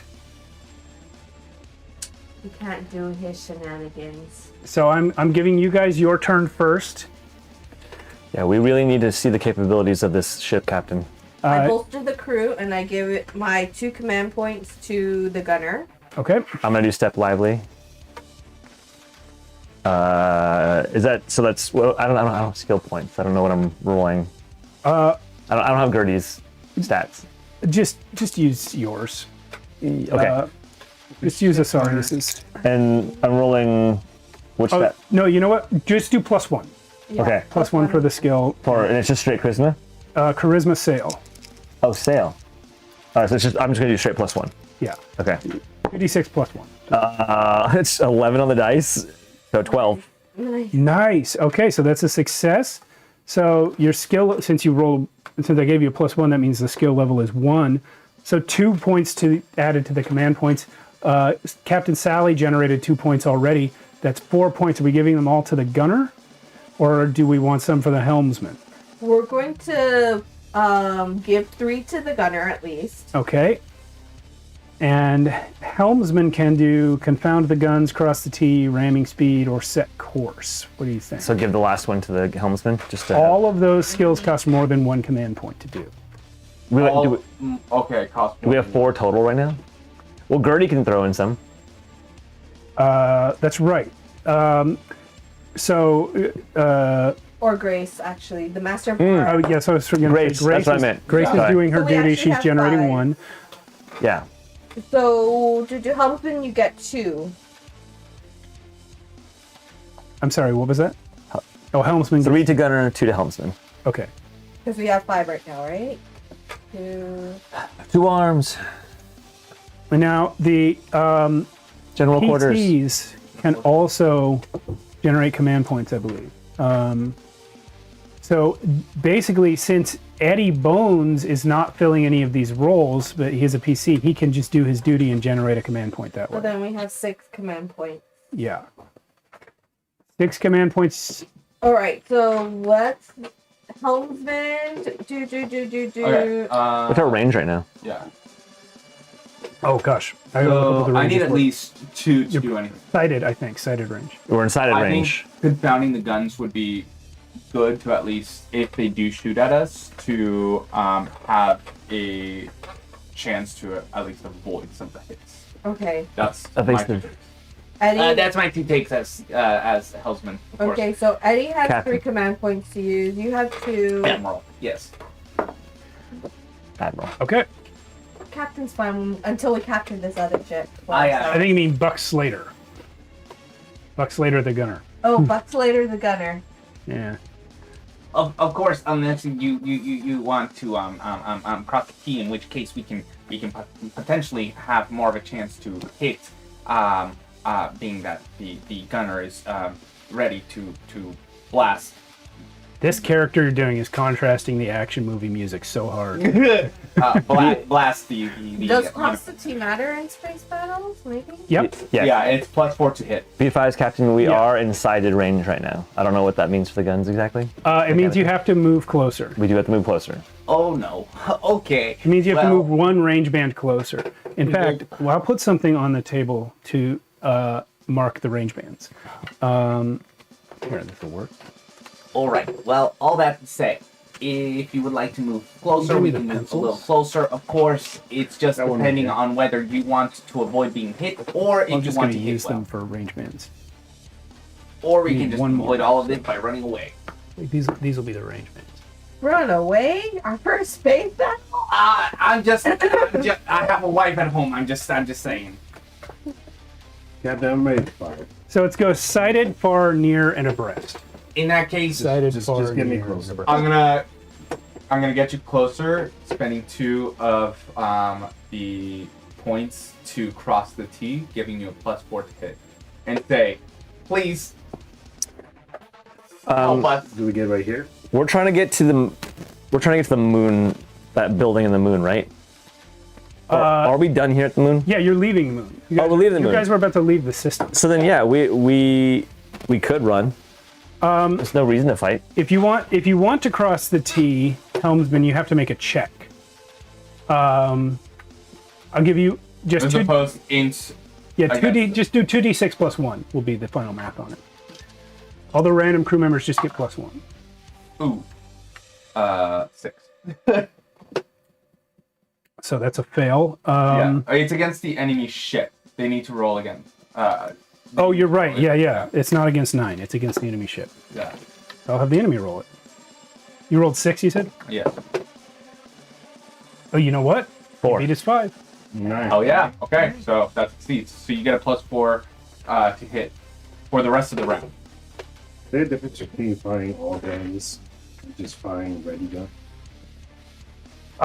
Yes, because you have to take an action to ready guns, and if you do that, so there's a ready the guns action. It gives you a +2 bonus on your next gunnery hit roll, but it costs basically an extra command point to do it. So if you weren't going to fire this round, you could ready the guns for the next round. How many command points did Buck Slater end up with?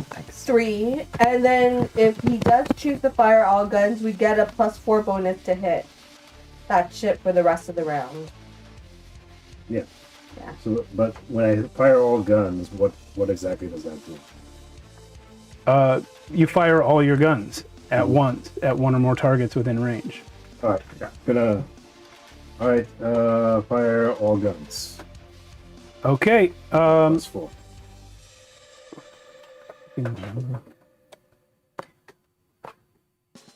Please, gods, help us. So roll your shoot skill. It'll just be +1. Actually, for Buck Slater, I'm going to say +2 on the shoot skill. With +4 because of the crossing the T. No, you failed that roll. So you don't get the. No, I got 6. They got 5, right? Oh, Yeah, I don't know what I'm thinking. You're right. So plus what? 4. +4. What? So 6. and the one. So yeah. Let's Ooh. 9. go. So I got 10 on the die, so 16. Oh yeah. All We guns. move from here to here, right? We move one band. All guns. I don't know how much damage that does. So you did hit the AC. The damage is going to be on the Hurlants, the Great Hurlants on the Wayfarer. What's the damage on that? For big hurlings, I think it's Great Hurlants. 1d12 times. Well, it says 14 on the sheet, but that's both broadsides, so it's only going to be 7. You can only fire 7 at a time. So fire, roll 7d12 for the damage. 7d12. Yeah.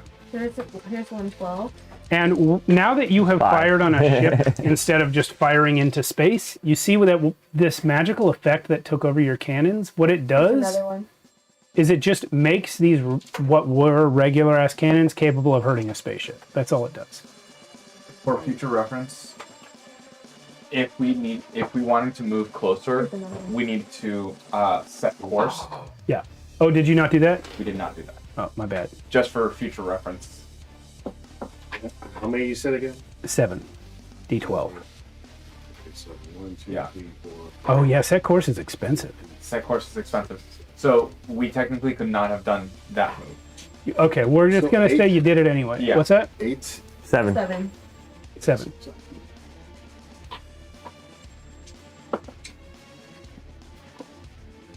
Just letting you know, it costs 4 points to move closer. What do you mean by point? Just sail the ship.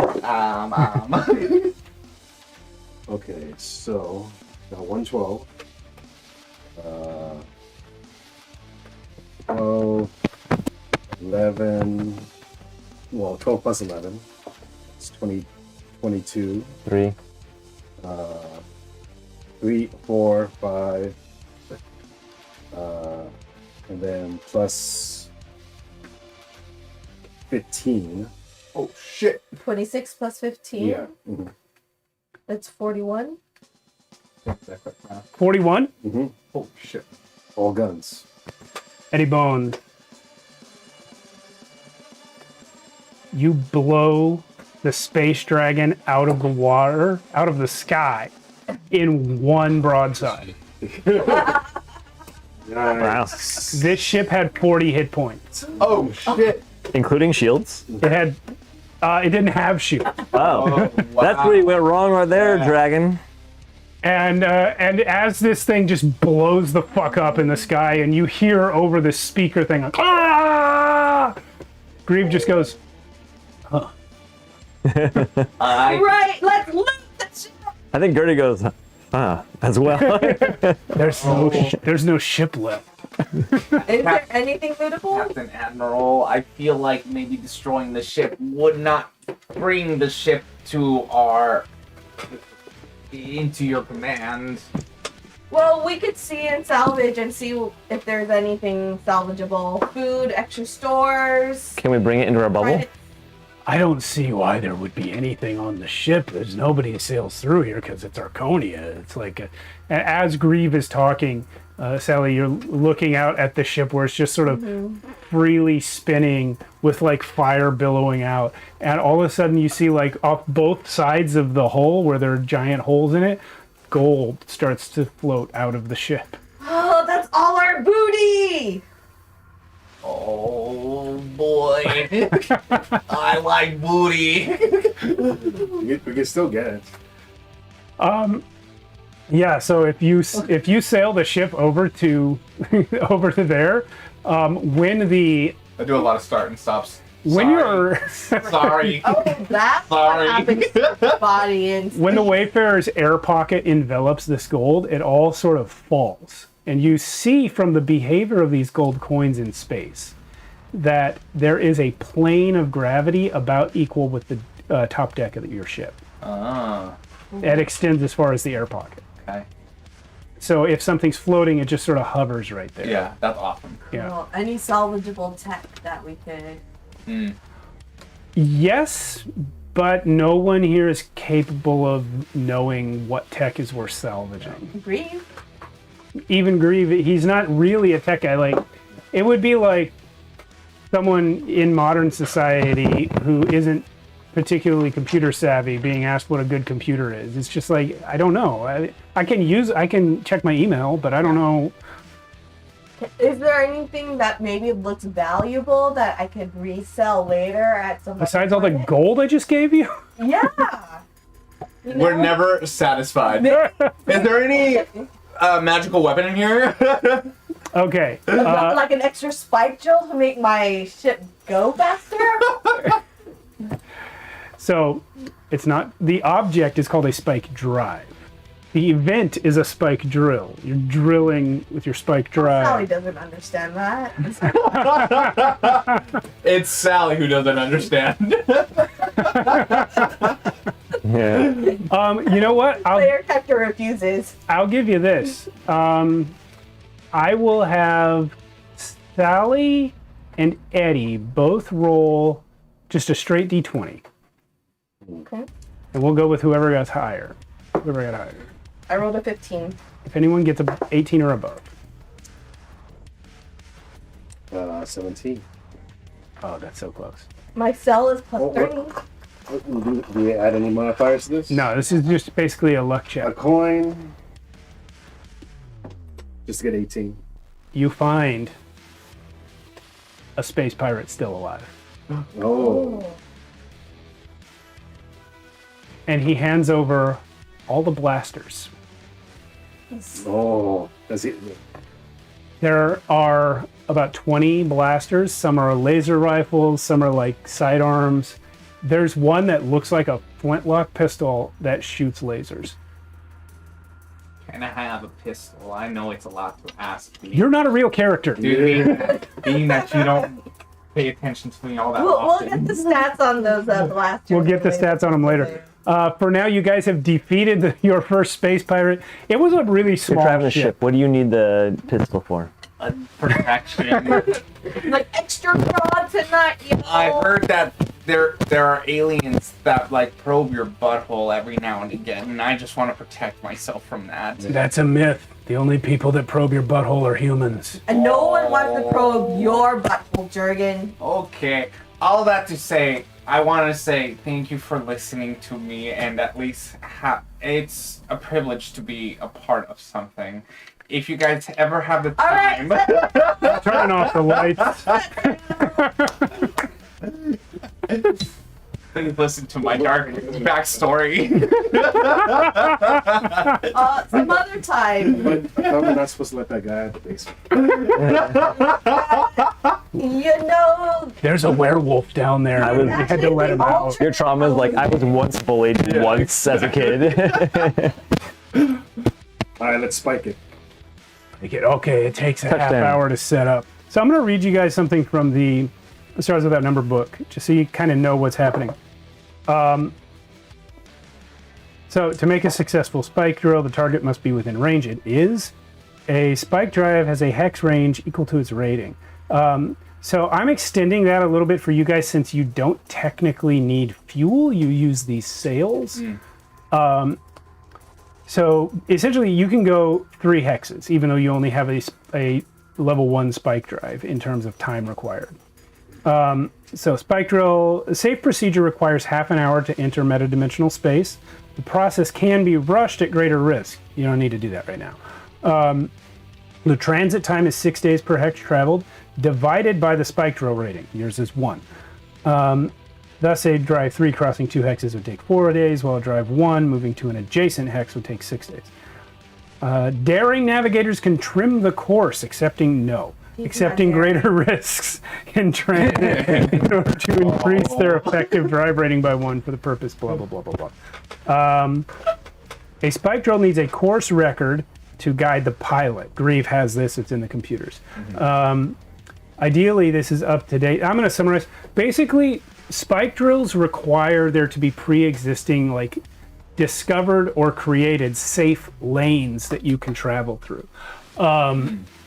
The Archons mentioned earlier, Grief said earlier on the call, and he'll tell you again if you want to ask him about details, that for most of the 10,000 years that the Archons have been gone from Archonia, that's what they've been doing, is finding or creating these spike drill lanes. And that's why there's only so many planets they can get to. Even though there's probably way more out there. But these spectral lanes are the ones they were able to get made. So these are the planets you can travel to. And an interesting factoid here is it doesn't necessarily relate to their physical space, how close they are. Okay. It's just you can travel to the ones that there's an interdimensional path to get to, essentially. So you've got this many planets. And it's going to take, it takes them half an hour to spin it up. You see like the space in front of you start to spin into like a rotating pink and blue sort of portal, and then it just opens up and then shoots past you, and you guys are now in interdimensional space. I'm guessing then there's a way to create these pathways should we find like a new planet that was not on the course of an original pathway, right? Yeah, but it's difficult. It's something like 20 or 30 planets that are available to you, and it took most of 10,000 years to open those pathways. Oh, so it's not, okay. It's not like a thing you can just do. Okay. The purpose of this is to suggest there is a greater galaxy out there, but you only have access to a limited amount of it. We gotta buy the DLC. Well, you gotta hit campaign 3. We need to learn how to warp 10. Yeah. So that's over. Grace Bonnie is standing on deck with her sword and pistol out. Still just wearing, by the way, her long underwear and the coat you guys gave her. And she goes, "There's nobody to fight?" Nope. We, Slater, man, that gunner. Good job, Slater. Yeah, good job. But you did your duty, Grace Bonnie. I mean, I know this is a step down for you. She's got all the Marines behind her. They're all just like, "Oh, all right." But I'm glad you guys were ready to go. We might have needed you. All right, Captain. Let's spike it. Is that our call sign? Yeah, Spike it? Spike it. Yes. Spike it. Oh, that's Off you go. All right. We'll go ahead and we'll come back to these two guys on Nebulon. Cut to us like fist fighting. You have 18 days. I told you. What do you guys think you spend those 18 days? Mani pedis. You're a fox. It's only petties. That's true. Well, I definitely start working on their weapons. I know you joked about many petties, but maybe. We definitely do one at least. Yeah. One we day. have a spa day. Hey, it's been absolutely. We earned it. Terrible. It's for the mental health as much as our physical. Who could ever say that Archons treated us to a spa day? Can we communicate? Nobody. Nobody. But us. Well, except other gods, maybe. Oh, maybe. Unless the computer has But what do you do? communication. Yeah, I guess I'll start with making the blaster. And the communication devices. Here you go. Look up page 67. What you guys found on the ship you destroyed was 15 laser pistols and 5 laser rifles. And you know what? 1 thermal pistol and 1 plasma projector. Anyway, sorry. Laser pistols and what? 15 laser pistols, 5 laser rifles, 1 thermal pistol, and 1 plasma projector. Wow. Page 67 will show you. So what I'm about to do doesn't even matter anymore. No, it does. Okay, so I want to make. I'm thinking power in this pistol Okay. or rifle or blunderbuss. What type of thing would you like it to fire? Like what form of energy? Yeah.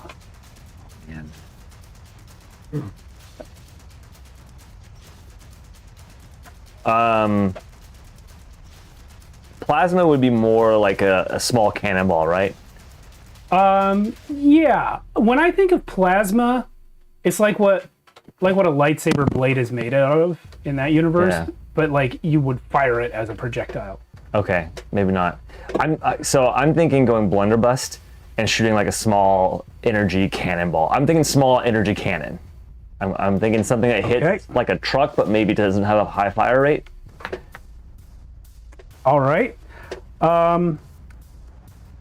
I think that what you're describing relates to a thunder gun in Stars Without Number. That sounds sick. It does 2d10 damage. It has a range of 100 to 300 feet.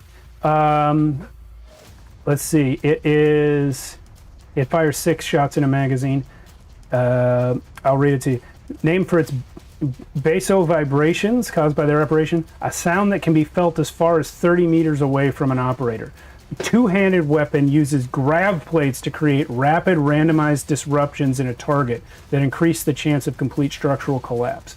If a thunder gun hits a target with an unmodified hit roll of 16 or higher, an extra 1d10 damage is rolled. Bonus damage always applies to inanimate objects. Yeah, I like that. That's what you invented. That sounds great. You made one of those. Can I make a modification to this? Or a state of modification? I don't know if you're quite done with this, but what if, spitballing here, the shock created by this, what are you calling it? Thunders? I haven't named it yet. Okay. Well, whatever you call it. What if that single shot then spreads out tiny electrical pulses that affect those in an area and stun them? We can replicate anything you can design. Can you design that? Can I attempt to add that like effect to the gun? You can absolutely attempt it. Let's try. What's an appropriate skill, do you think?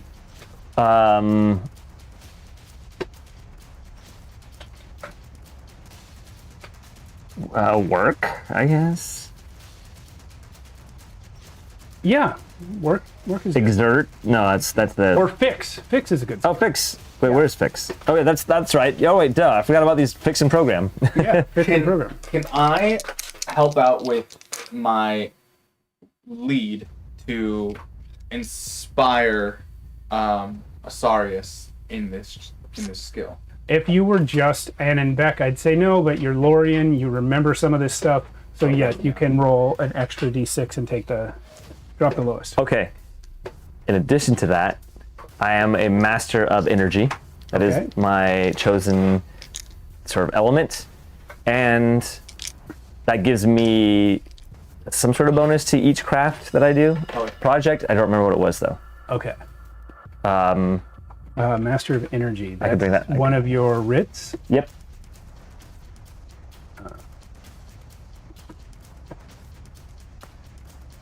Martial writs. This is going to be a sorceress writ, right? Yeah, but we have to go ahead of that a little bit and go to the part where there's a paragraph that talks about the masteries. Applied mastery. Applied masteries, yeah. Or writs of mastery. Some writs are directed to their blessing, but instead amplify the legate's ability to create major changes in the world. Their words are more persuasive, their understanding more penetrating, and their plans blessed with unnatural success by the blah blah blah. The mastery of writs quarter the silver or renown cost. Oh, it just quarters the cost. Yeah. Major projects. They plan rounding up. It doesn't exactly apply to our situation. Yeah, that's true. I guess just having that gives me the ability to even do this. Yeah, that's what I was Okay, gonna great. say, basically. All right, dropping the lowest, which is great because I got a 1 on the lowest. Let me go back to my skill sheet here. So I'm adding fix and Fix and intelligence. intelligence. Great. 13. 13. And your idea again was that if it hits someone, it will like electrocute people near them. It's like an Yeah, AOE. they have to roll like yeah. a saving throw to resist getting stunned for a round or something like that. Okay, so this is how I'm gonna litigate that. And somebody write this down. It will still You should be write it down. It will still be a your thunder gun. gun, Okay. but if you get that hit roll of 16 or higher, that would normally apply an extra 1d10 damage. You can instead choose to apply this effect, which will require anyone within 10 feet of the target. 10 feet. Yeah, to do a saving throw, evasion save, or take 1d6 electrical damage. Not that there are damage types in this system, but damage from the lightning. Damage. And then stun for 1 round? Or. Yeah, stun for 1 round. And then the you can also choose to just do the normal extra 1d10 damage to the original target. So it's one or the other. It's one or the other. AoE or If- just a lot more damage. If you hit 16 or higher. Yeah, and in fact, I'm gonna correct what I just said. Since we're doing the stun, it's only gonna be 1d4 damage to the 1d4 to the secondary targets. Yeah, And it's within a 10-foot radius. 10-foot radius of the original target. Yeah. Got it. Sweet. Great. Sweet. That's cool. Yeah. Sweet. Just wanted to put in my 2 cents there, since I feel like we don't know what we're going to be facing out in No, place. no, that made it a little more difficult, but we seem to manage. Hey, you can do whatever you set your mind to. Yeah. I've seen it. Sometimes No, you should be proud of yourself for that. 9 times out of 10, well, actually 10 times out of 10 so far, everything I put my mind to has resulted in terrible things happening. So. All right. You keep thinking of the past. Time and again, what I've seen you do is going ahead and actually doing something for the better. You should feel proud of yourself for that. Seriously. I just created a weapon. All right, now I have to require this of you. Yes. I need another fix plus intelligence to try to make Eddie's lightsaber. Great. It's called a Thunderblade. Sure it is. This is just 2 dice now because we are not in the lead. Yeah, that's right. All right. Okay. Do you want a sword or do you want like claws? No, I want a sword. Okay. Be cool, like laser claws. All right. 3 on 1 dice and 5 on the other. So the exact same number. 13? 13 again. You've got it. What color is it? Oh man. Red. No, Asarius has to pick. He built 1 is red, 2 is green, 3 is blue, Purple. and then 4 is Well, there's yellow. Four's got to be purple. purple. I think purple, yeah. I wasn't planning on the color, and I think it just kind of whatever it happened. White. 4. It's purple. You've got a purple lightsaber, Eddie Bones. Yes. Got Mace Windows. You got the Mace Windu lightsaber. I mean Thunder Stick or whatever you said. Yeah. Thunderblade. Thunderblade. And, Yeah, it looks like lightning, just static in place. That's pretty cool. I tear up a little bit when I turn it on the first time because it's the first one ever made. Does it have a special second ability, like the gun? I think it just cuts really good. It just got really good. Yeah, actually, I'll see if there's something like it on this. What can it do? Medium advanced weapon. It's very non-specific with the melee weapons he starts with. How about a knockback? No, I think it just cuts. Okay, all right. Oh, I mean, what- it's literally made of Can I, plasma. Yeah. Can I make a suggestion? Sure. Can you It give- literally cuts through anything. Yeah.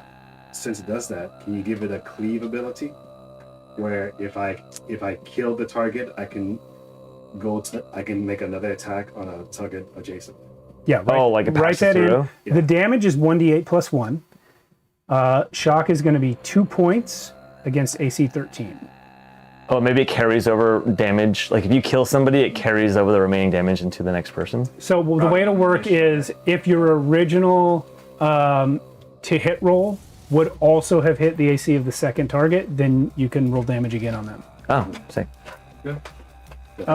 Cleave, yeah. Yeah. And the other than that part, other than the cleave ability, I'm using the stats for medium advanced weapon from page 68 of Stars Without Number. Medium advance weapon. Okay. So it's 1d8 plus 1, 2 points of shock against AC 13 or lower, etc. How do we get more ammo for the thunder? Oh, the stick? thunder gun. Yeah. Let's see. How much ammo does it take?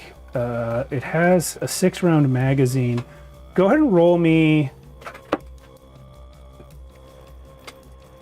You have 18 days. Roll me 18d4. Jeez You can Louise. just do that in the Discord if you want. Yeah, let's do that. 18d4. That's how many. That's how many shots you're able to prepare, basically.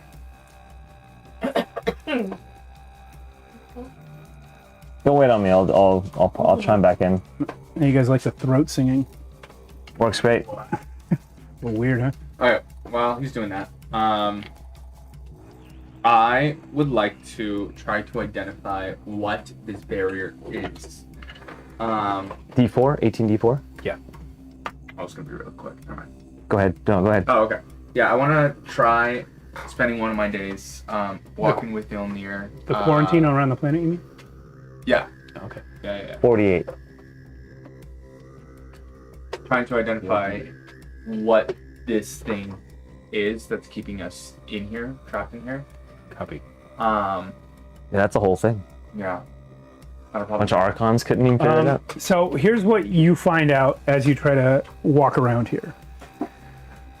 The planet Nebulon does not have a human miscible biosphere. It does have breathable air, but the life that's native to this planet, you can't eat it. And it's kind of toxic to even be around. Some of the flowers like spit acid at you. That's why I had mentioned to Matt, I think in the last session or the one before, that no one goes outside on Nebulon. You stay inside, because outside it's like it wants to kill you. Okay. Well, I do have one of the efforts that I can extend onto myself. I'm gonna do through bearer of the name. There's one that gives me immunity to poison, and through it, Forget it, I believe you. will cause me to live forever. You already live forever, unless someone kills you. Yeah. So I'm going to extend that to myself to create immunity. You have a writ that lets you make writs. You can go outside. Yeah. So I go outside. Is Ilnir okay? No. Being that he If you does summon him, scare he me, gets killed, but it's like he's not real, Okay, and then you I'm can just gonna resummon keep him. There. I don't want him to die. Okay. So as I'm walking, observing the plants, It's also hot here.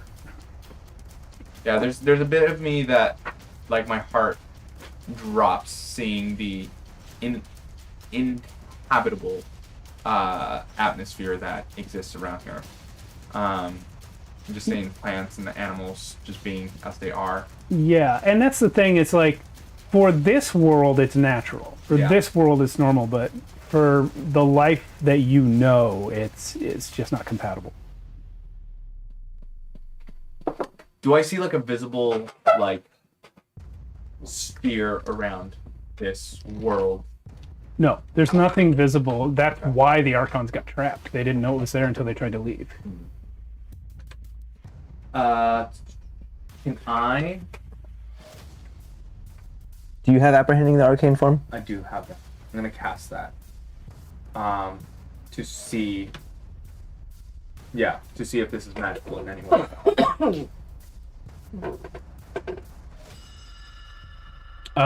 Okay. Apprehending the arcane form. Yeah, when you turn that on from the ground, the whole sky is kind of glowing with an arcane energy. It's clearly miles above you. I think it allows you to identify what type of magic it is too. Yeah. That is already known to you. You don't get new information from that. But the information that is new is this quarantine effect is magical. It is magical. Yeah. Interesting. Another day I spent trying to see if the Archons have any like sort of paper research or like research in general that has to do with like notes that they've taken since their time here that have to do with this, so I can get like a better read on it. Have to do with the quarantine? Yeah. Yeah, they've done some study to the best of their ability. They've taken a few notes. Go ahead and roll me. What's a good skill to figure that out? Obviously, intelligence. Lead, perhaps? Not lead, no. No. Something to do with deciphering information. No. Notice.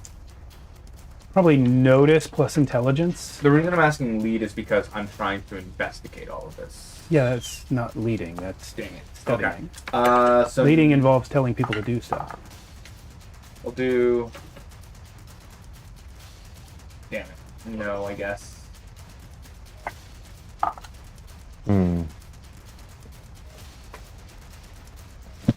11. 11. 11's not bad.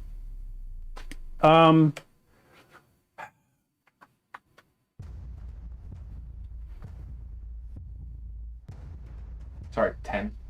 Okay. I used the wrong step for that. So with a 10,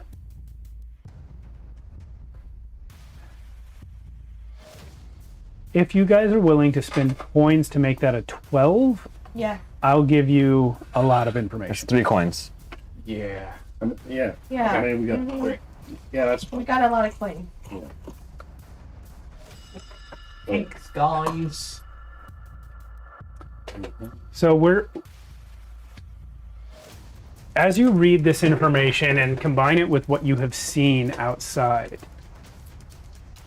you recognize not only in the scope of the power that is applied, but just sort of a fingerprint of how the magic is used. You recognize something that probably no one else who has appeared in this campaign would be capable of recognizing. The specific personal flair of one of your fellow deities. This quarantine was enacted by Canis, the god of magic, the one who's missing. Ah. Okay. Okay. Does it say why? You don't know why, but you know who. Do I know anything about our previous relationship? Or if there was any? You know that Canis was generally a good dude. Okay. He tended not to be too active in mortal affairs. He was more interested in the craft of magic itself and in the sort of place of magic in the natural world. But he didn't really have worshippers or do much to encourage that. Basically, anyone doing magic was considered a worshipper of his for the purposes of him gaining power. Fucking jackass, and I have to get actual fucking whatever. It's a Well, hey, I mean, look at the death goddesses. Literally every person worships them at least once. Yeah, that's true. Interesting. All right. Make it right. Yeah. On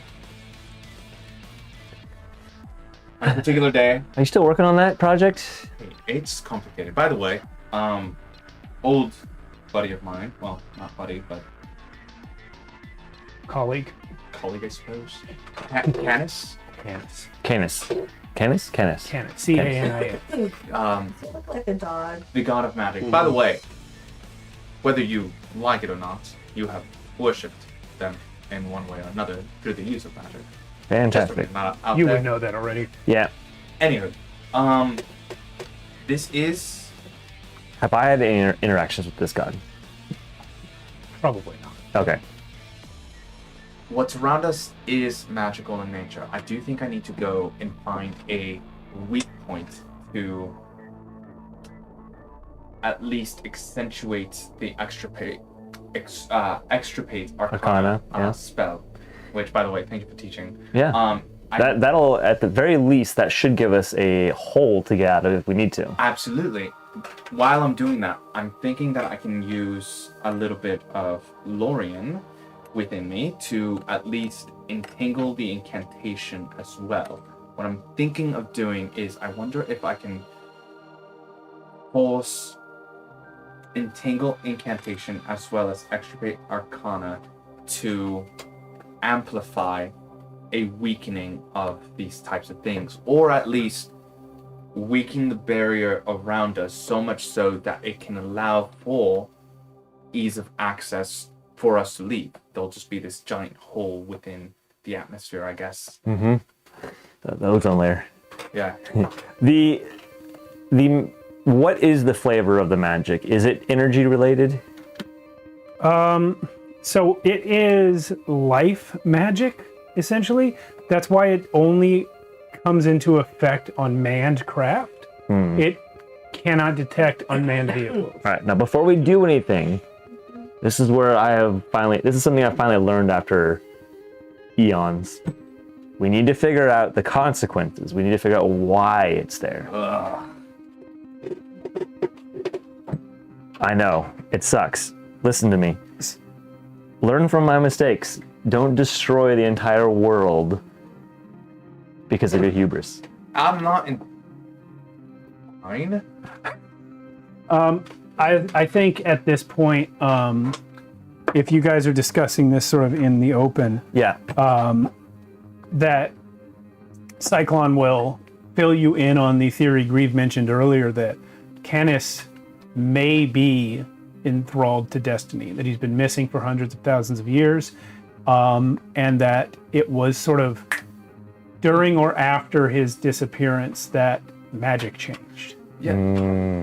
Oh, well, I was literally about to I say always that. thought it was the rebirth of the planet that changed them, or the everything that changed the magic. I didn't realize. But it makes sense that a god that controls the way that the magic works,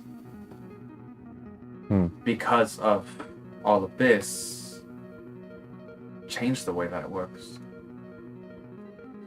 Either way, you've been doing an incredible job with what you've had, but there are a considerable amount of limitations that are created because of it. Yes. All that to say, I'll find a weak point. If it is, and if there is any way to pause what you're doing to at least help me to amplify it, I feel like it could use both of our powers. I believe I can actually help very much. Oh, brilliant. With something I remembered from back when I was more powerful. I can apply my mastery of energy to try to amplify it over a larger area. All right. Basically creating a writ based on it. Yes, I'll say of the work that you already did creating those devices. If you guys have about 2 days left to work on this. Okay. So our working theory right now is this is the prison to keep the Archons in created by destiny. Yes. That's the way I understand it. Based off of the information we've gathered so far. I'm picking up what you're putting down. I don't see any problem with releasing the Archons. Can Archons be controlled by destiny? We have not seen that, right? It's never been known to happen. From my understanding, it's human in nature. Yeah, no, that's the way it was originally designed. I never even thought to use Archons. Brilliant. Oh, But man, I should have done that. I mean, shit. also, the Archons aren't super keen to leave just yet because they want to use the laboratories on this planet to finish the research Yeah. of how to stop destiny. Well, there's no reason not to take it down because it's not like it's keeping them. Want to leave, they'll need it down. Yeah, it's not like it's not keeping anybody out either. So it's not protecting them in any way, shape, or form. At least it will allow them to leave whatever prison Exactly. exists here. So if I use my legged ability, applied mastery, and use my mastery over energy to amplify whatever you do, perhaps we can create a permanent hole large enough for travel. Sounds like a brilliant idea. I'll find the I mean, it was your idea. I'm just adding to it. oh, thank you. Yeah. Thank you. I'll find the weak points, and then we'll go there tonight. Sure. I'll see you in a few hours. Roll me magic with double help. So roll 4 and drop the 2 lowest. Okay. Wow. Magic plus intelligence.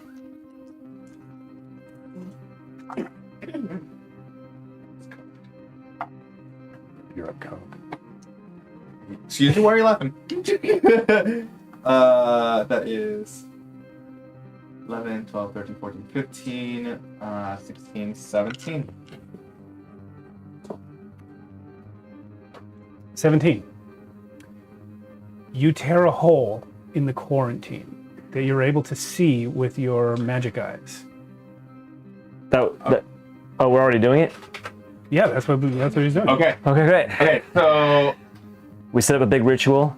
how I do it, you see that I do Shadow of God, and you see my skin turn this whitish color. The only part that you see is black is the scar that was given to me by oh shit, what's her face? Your mother. No. Ovid. Oven, yeah. There's like this Excuse leak me. of shadow that occurs when I turn into the Shadow of God of Lorien, that starts to kind of like wisp from my face. You see as I start to fly up, from my fingers are these almost like black tendrils that come out. And from those that spill onto the ground, these huge tendrils of night start to emerge and wrap around me and continue to follow me up as I go further up. As I go up, I am singing this entangling incantation as I begin to cast Extirpate Arcana, creating a writ to entangle both spell and my song, to focus it onto the barrier, which now is lighting in this like pulsating of colors around this world. And I think I add to it by I stay on the ground, and our arcane symbols representing all the different forms of energy sort of appear around me on the ground, and a large energy flies up past you and amplifies what you're doing. It's like the harmonics. Yeah. I would say they kind of wrap around the tendrils and kind of reach up towards me, as you see even my skin begin to pulsate with the all these colors of the magical world, as I focus it onto this sphere around. So you tear a hole, as I was saying. In short, You tear a hole in the quarantine field. it had to be epic. It was 2 writs. No, you're right, but I'm going to add something to it Okay. as well. Yeah, That's the thing. You tear a hole, and you see sort of like a purple outline that fades to yellow and then green where the hole is, but then the rest of this planetary field sort of lights up as far as you can see. You're way up there, so you can see the horizon curving in every direction, and as far as you can see, the whole sky is lighting up now, and all this energy starts to shuttle in towards the hole that you've made, and all of it now is in this giant like ring swirling around Like a vortex. a vortex. And that's exactly what it does. Is it forms a funnel cloud, and it comes down, and all that planetary energy that was around here forms into the shape of a person Yep. who stands in front of you, a magical, Goosebumps. illusory person, and you recognize the face of Canis. I think we found him. And he looks at you, and you know this isn't him. This is something he made. Yeah. And he looks at you and he says, if you're here, if you found a way to take it down, then I guess you figured out why it's here. He's gonna take me soon. But this place is the only place where you can beat him. He trapped my younger sibling.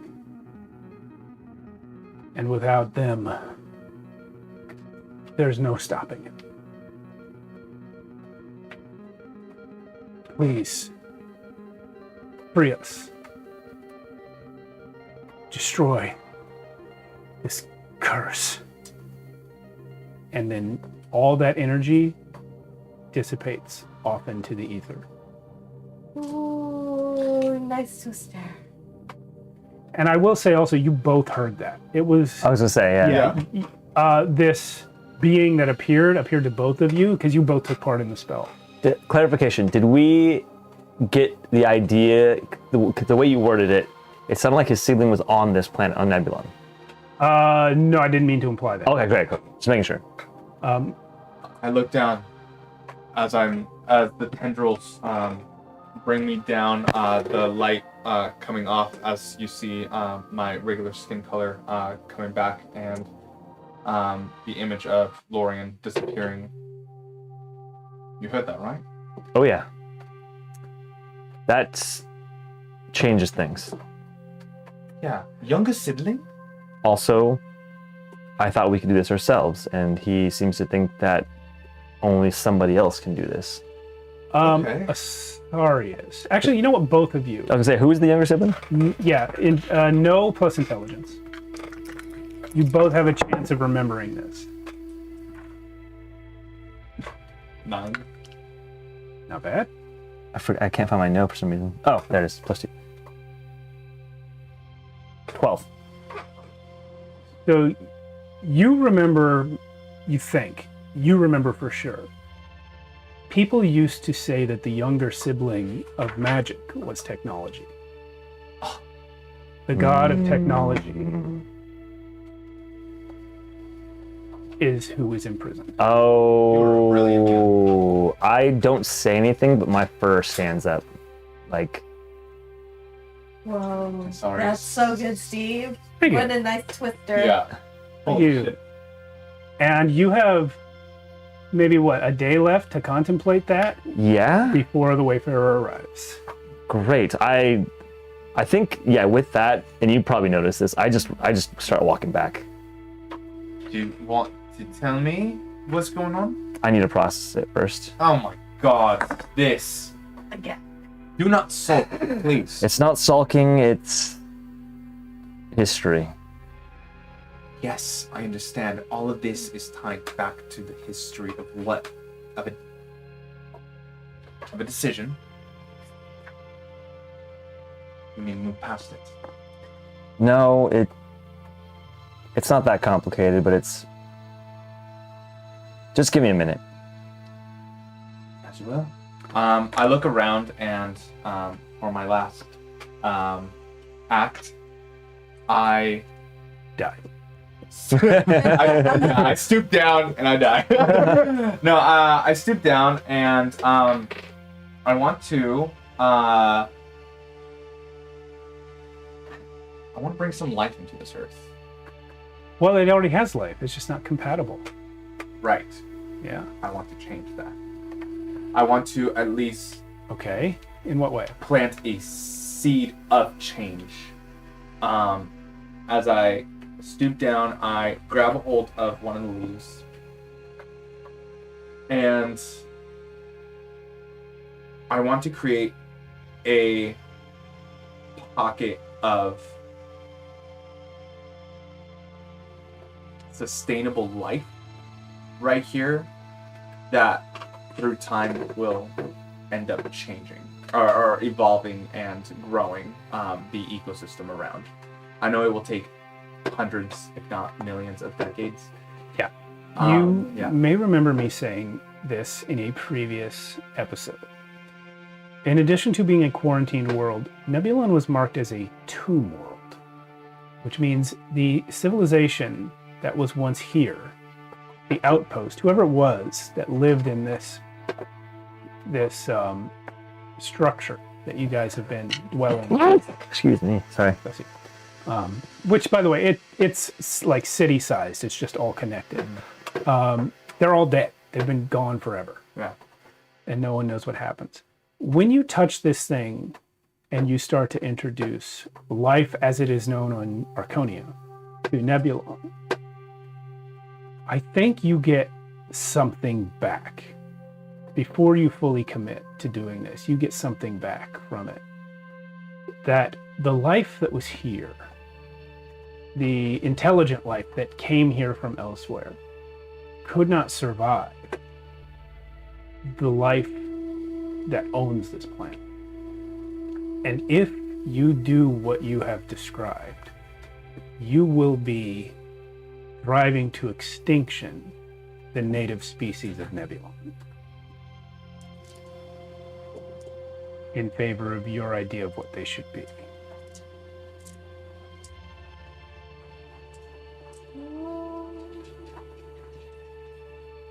It just got some god powers and doesn't fully understand Yeah. the ramifications of what he thinks is right. Foolish mistakes Yeah. all based on not fully thinking things through. right. Okay. And he does this act. And he whispers, I think I'm going to call this world Deathathan, the Phoenix. And I smile stupidly, and I walk away. When you return to the interior of the building, you find the Archons in a mad dash. They are very excited about something. And they tell you, Lord Lorien, when you took down the quarantine, the maps came online. And you see the map of the stars that they have charted throughout this sector of space. And there are glowing white dots. This map's on a computer screen, right? But there are now glowing white dots, magic ones, near some of the planets. And if you look closely, you see that those white dots look like omnium bindstones. And you realize that what Canis did is mark other planets where destiny has sent the bindstones that already have gods in them. He scattered them throughout the sector. Oh. How did you do that?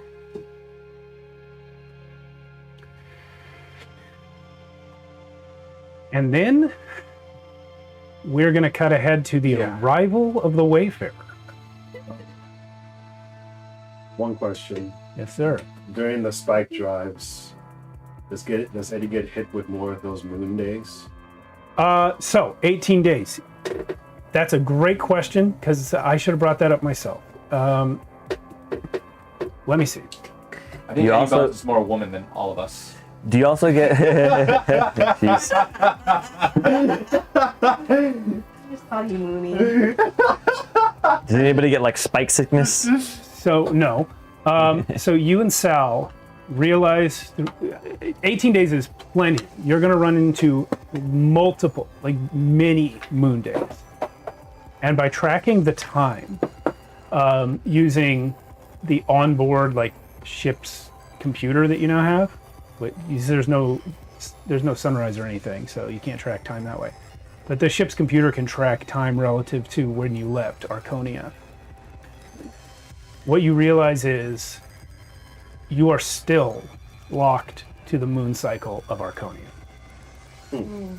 You can no longer be hit by direct moonlight, but the full moons are happening in those periods of time. When it's a full moon, basically in the Gray Sea region on Archonia, that's when your curse tries to activate. So that graphic that I made showing the four moons and their cycles, we're still using that. And your first day in space was day 3. So these 18 days are going to take you to day 21. You're gonna have to roll for all those full moons, but we can do that. We can do that at the beginning of the next session. Ooh-wee. Unless you want to roll 18 times Well, right I now. had a little bit of a plan. Okay, tell me your plan. Because I was wondering if I could use this biopsychic ability to help us with this. The biopsionic? Yeah, biopsychic ability. What ability? I don't know if it would take away the curse or not. Well, I got two things here. okay. Reveal. Well, I wanted to use metamorph Okay. because I was thinking because of this one line in this ability. It says you impersonate somebody down to the DNA level, provided you have a hair or blood sample. And I was thinking, if Eddie metamorphs into somebody that's not cursed, Unfortunately, this won't work because your curse is magical, and changing your DNA doesn't break the spell. Clever though. Very smart, but not going to work in this case. my second. He's got back up. Got back and plan. Here's my backup. We can absolutely say you tried it though. Okay, I can say I tried You that. morph into me. Captain for the day. Oopsie. Well, there's actually 2 parts. Okay. So this would happen if I failed. Because how long is a scene? One scene. It's not a specific length of time. It's just, like one thing that we play out. Okay. When we cut away. Alright, immaculate body. Magical transformations, curses, or negative magical penalties last a maximum of 1 scene. What is this ability from? This is Mage Slayer. Immaculate body. Immaculate body. On page 173. So magical transformations, curses, or lingering negative magical penalties last a maximum of 1 scene. And it cannot kill me. This applies to all magical effects and not only to hostile spells. So as written, that should work, but it kind of negates the whole deal with your character for now. And you didn't have this ability until just now, basically. And also, it's not a thing that you do. As this is written, it should have been in effect basically from the moment you turned into a Mage Slayer. I think I need to think about it. Because I don't want to negate this, but I also don't know that the lycanthropy is something it would work on. That's the balance that I have in my head right now. I'll tell you what, let's make it a roll.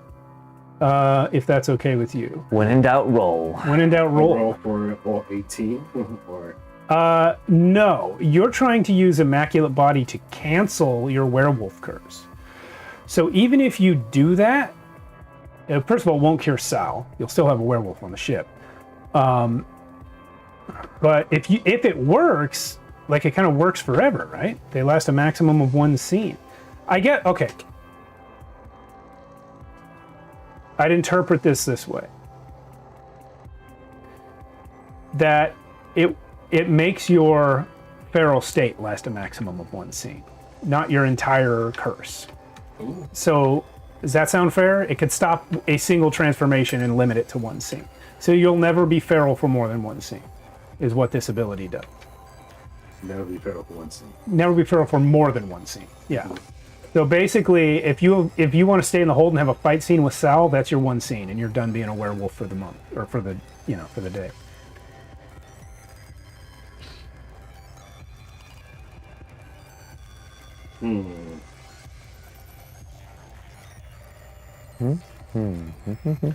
So will I still turn into a werewolf? Here's what I want to do. Yes, you'll still have to roll to not turn into a werewolf. I want to give you a roll right now to cancel your lycanthropy completely forever. Because this is a level 9 Yeah. ability. So that's why I want to give you a roll right now to cancel your lycanthropy completely forever. And if you fail it, then it will do what I just said. It'll just make each transformation last a maximum of 1 scene. Instead of the whole night. Instead of the whole night, yeah.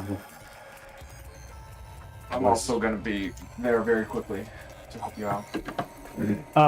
You're in spike drill space right now, so let's have what's a great ability or a skill to use for this. What even are your skills these days? You got so many Heal, maybe? systems. I would say Magic? Heal, magic, pray. yeah. Bionics?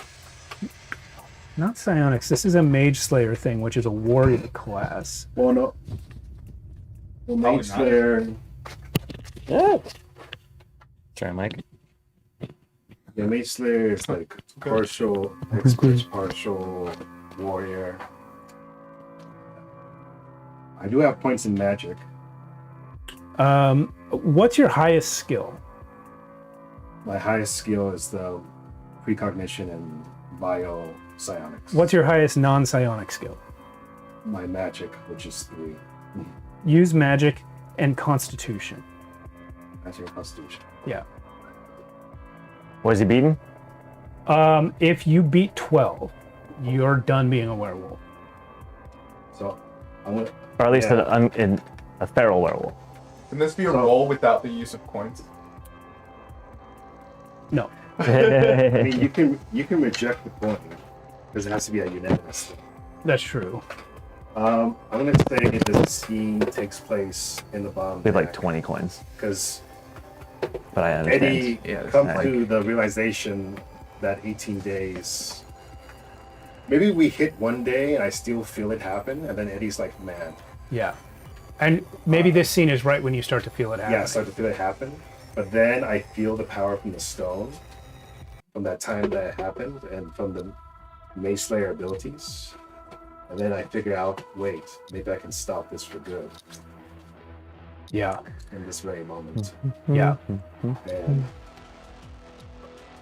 because this is yeah, because this is a level 9 ability. Mm-hmm. Yeah, and it makes sense coming all this way. Yeah, I was kind of hoping for more of a like, hey, we discovered the cure kind of thing, but you've come a long way, like you said. I mean, no, I like this, All right, let's do it. especially if I'm in the hole down there with Sally's dad, Yeah, and but this ability will only work on yourself. You Yeah. can't cure Sal with this. okay. You said 12? Yeah, beat 12 with magic plus constitution. Okay, my con is +1, my magic is 3. So you're getting a +4. Snake eyes. Just kidding. God, I was thinking that. I was like, oh no. Oh! Shut The, the fuck up. I'm sorry. Literally snake eyes. Well, you've rolled a 6. Wait, can I What? use precognition on this? I cursed it. I'm sorry. Precognition ability? To rewind it, No, I love it. To rewind this moment, we can roll again. alternate outcome. Precon can sense an impending failure and attempt to scavenge the action.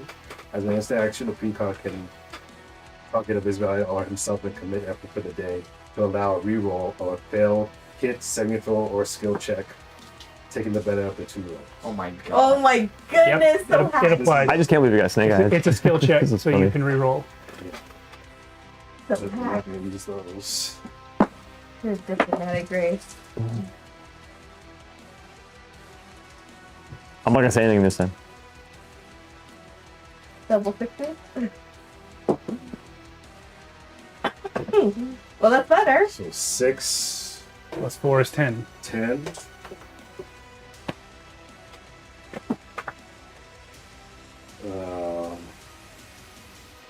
The 12, right? Yep. Wait, 1 second. Oh my god. You're, Precognition.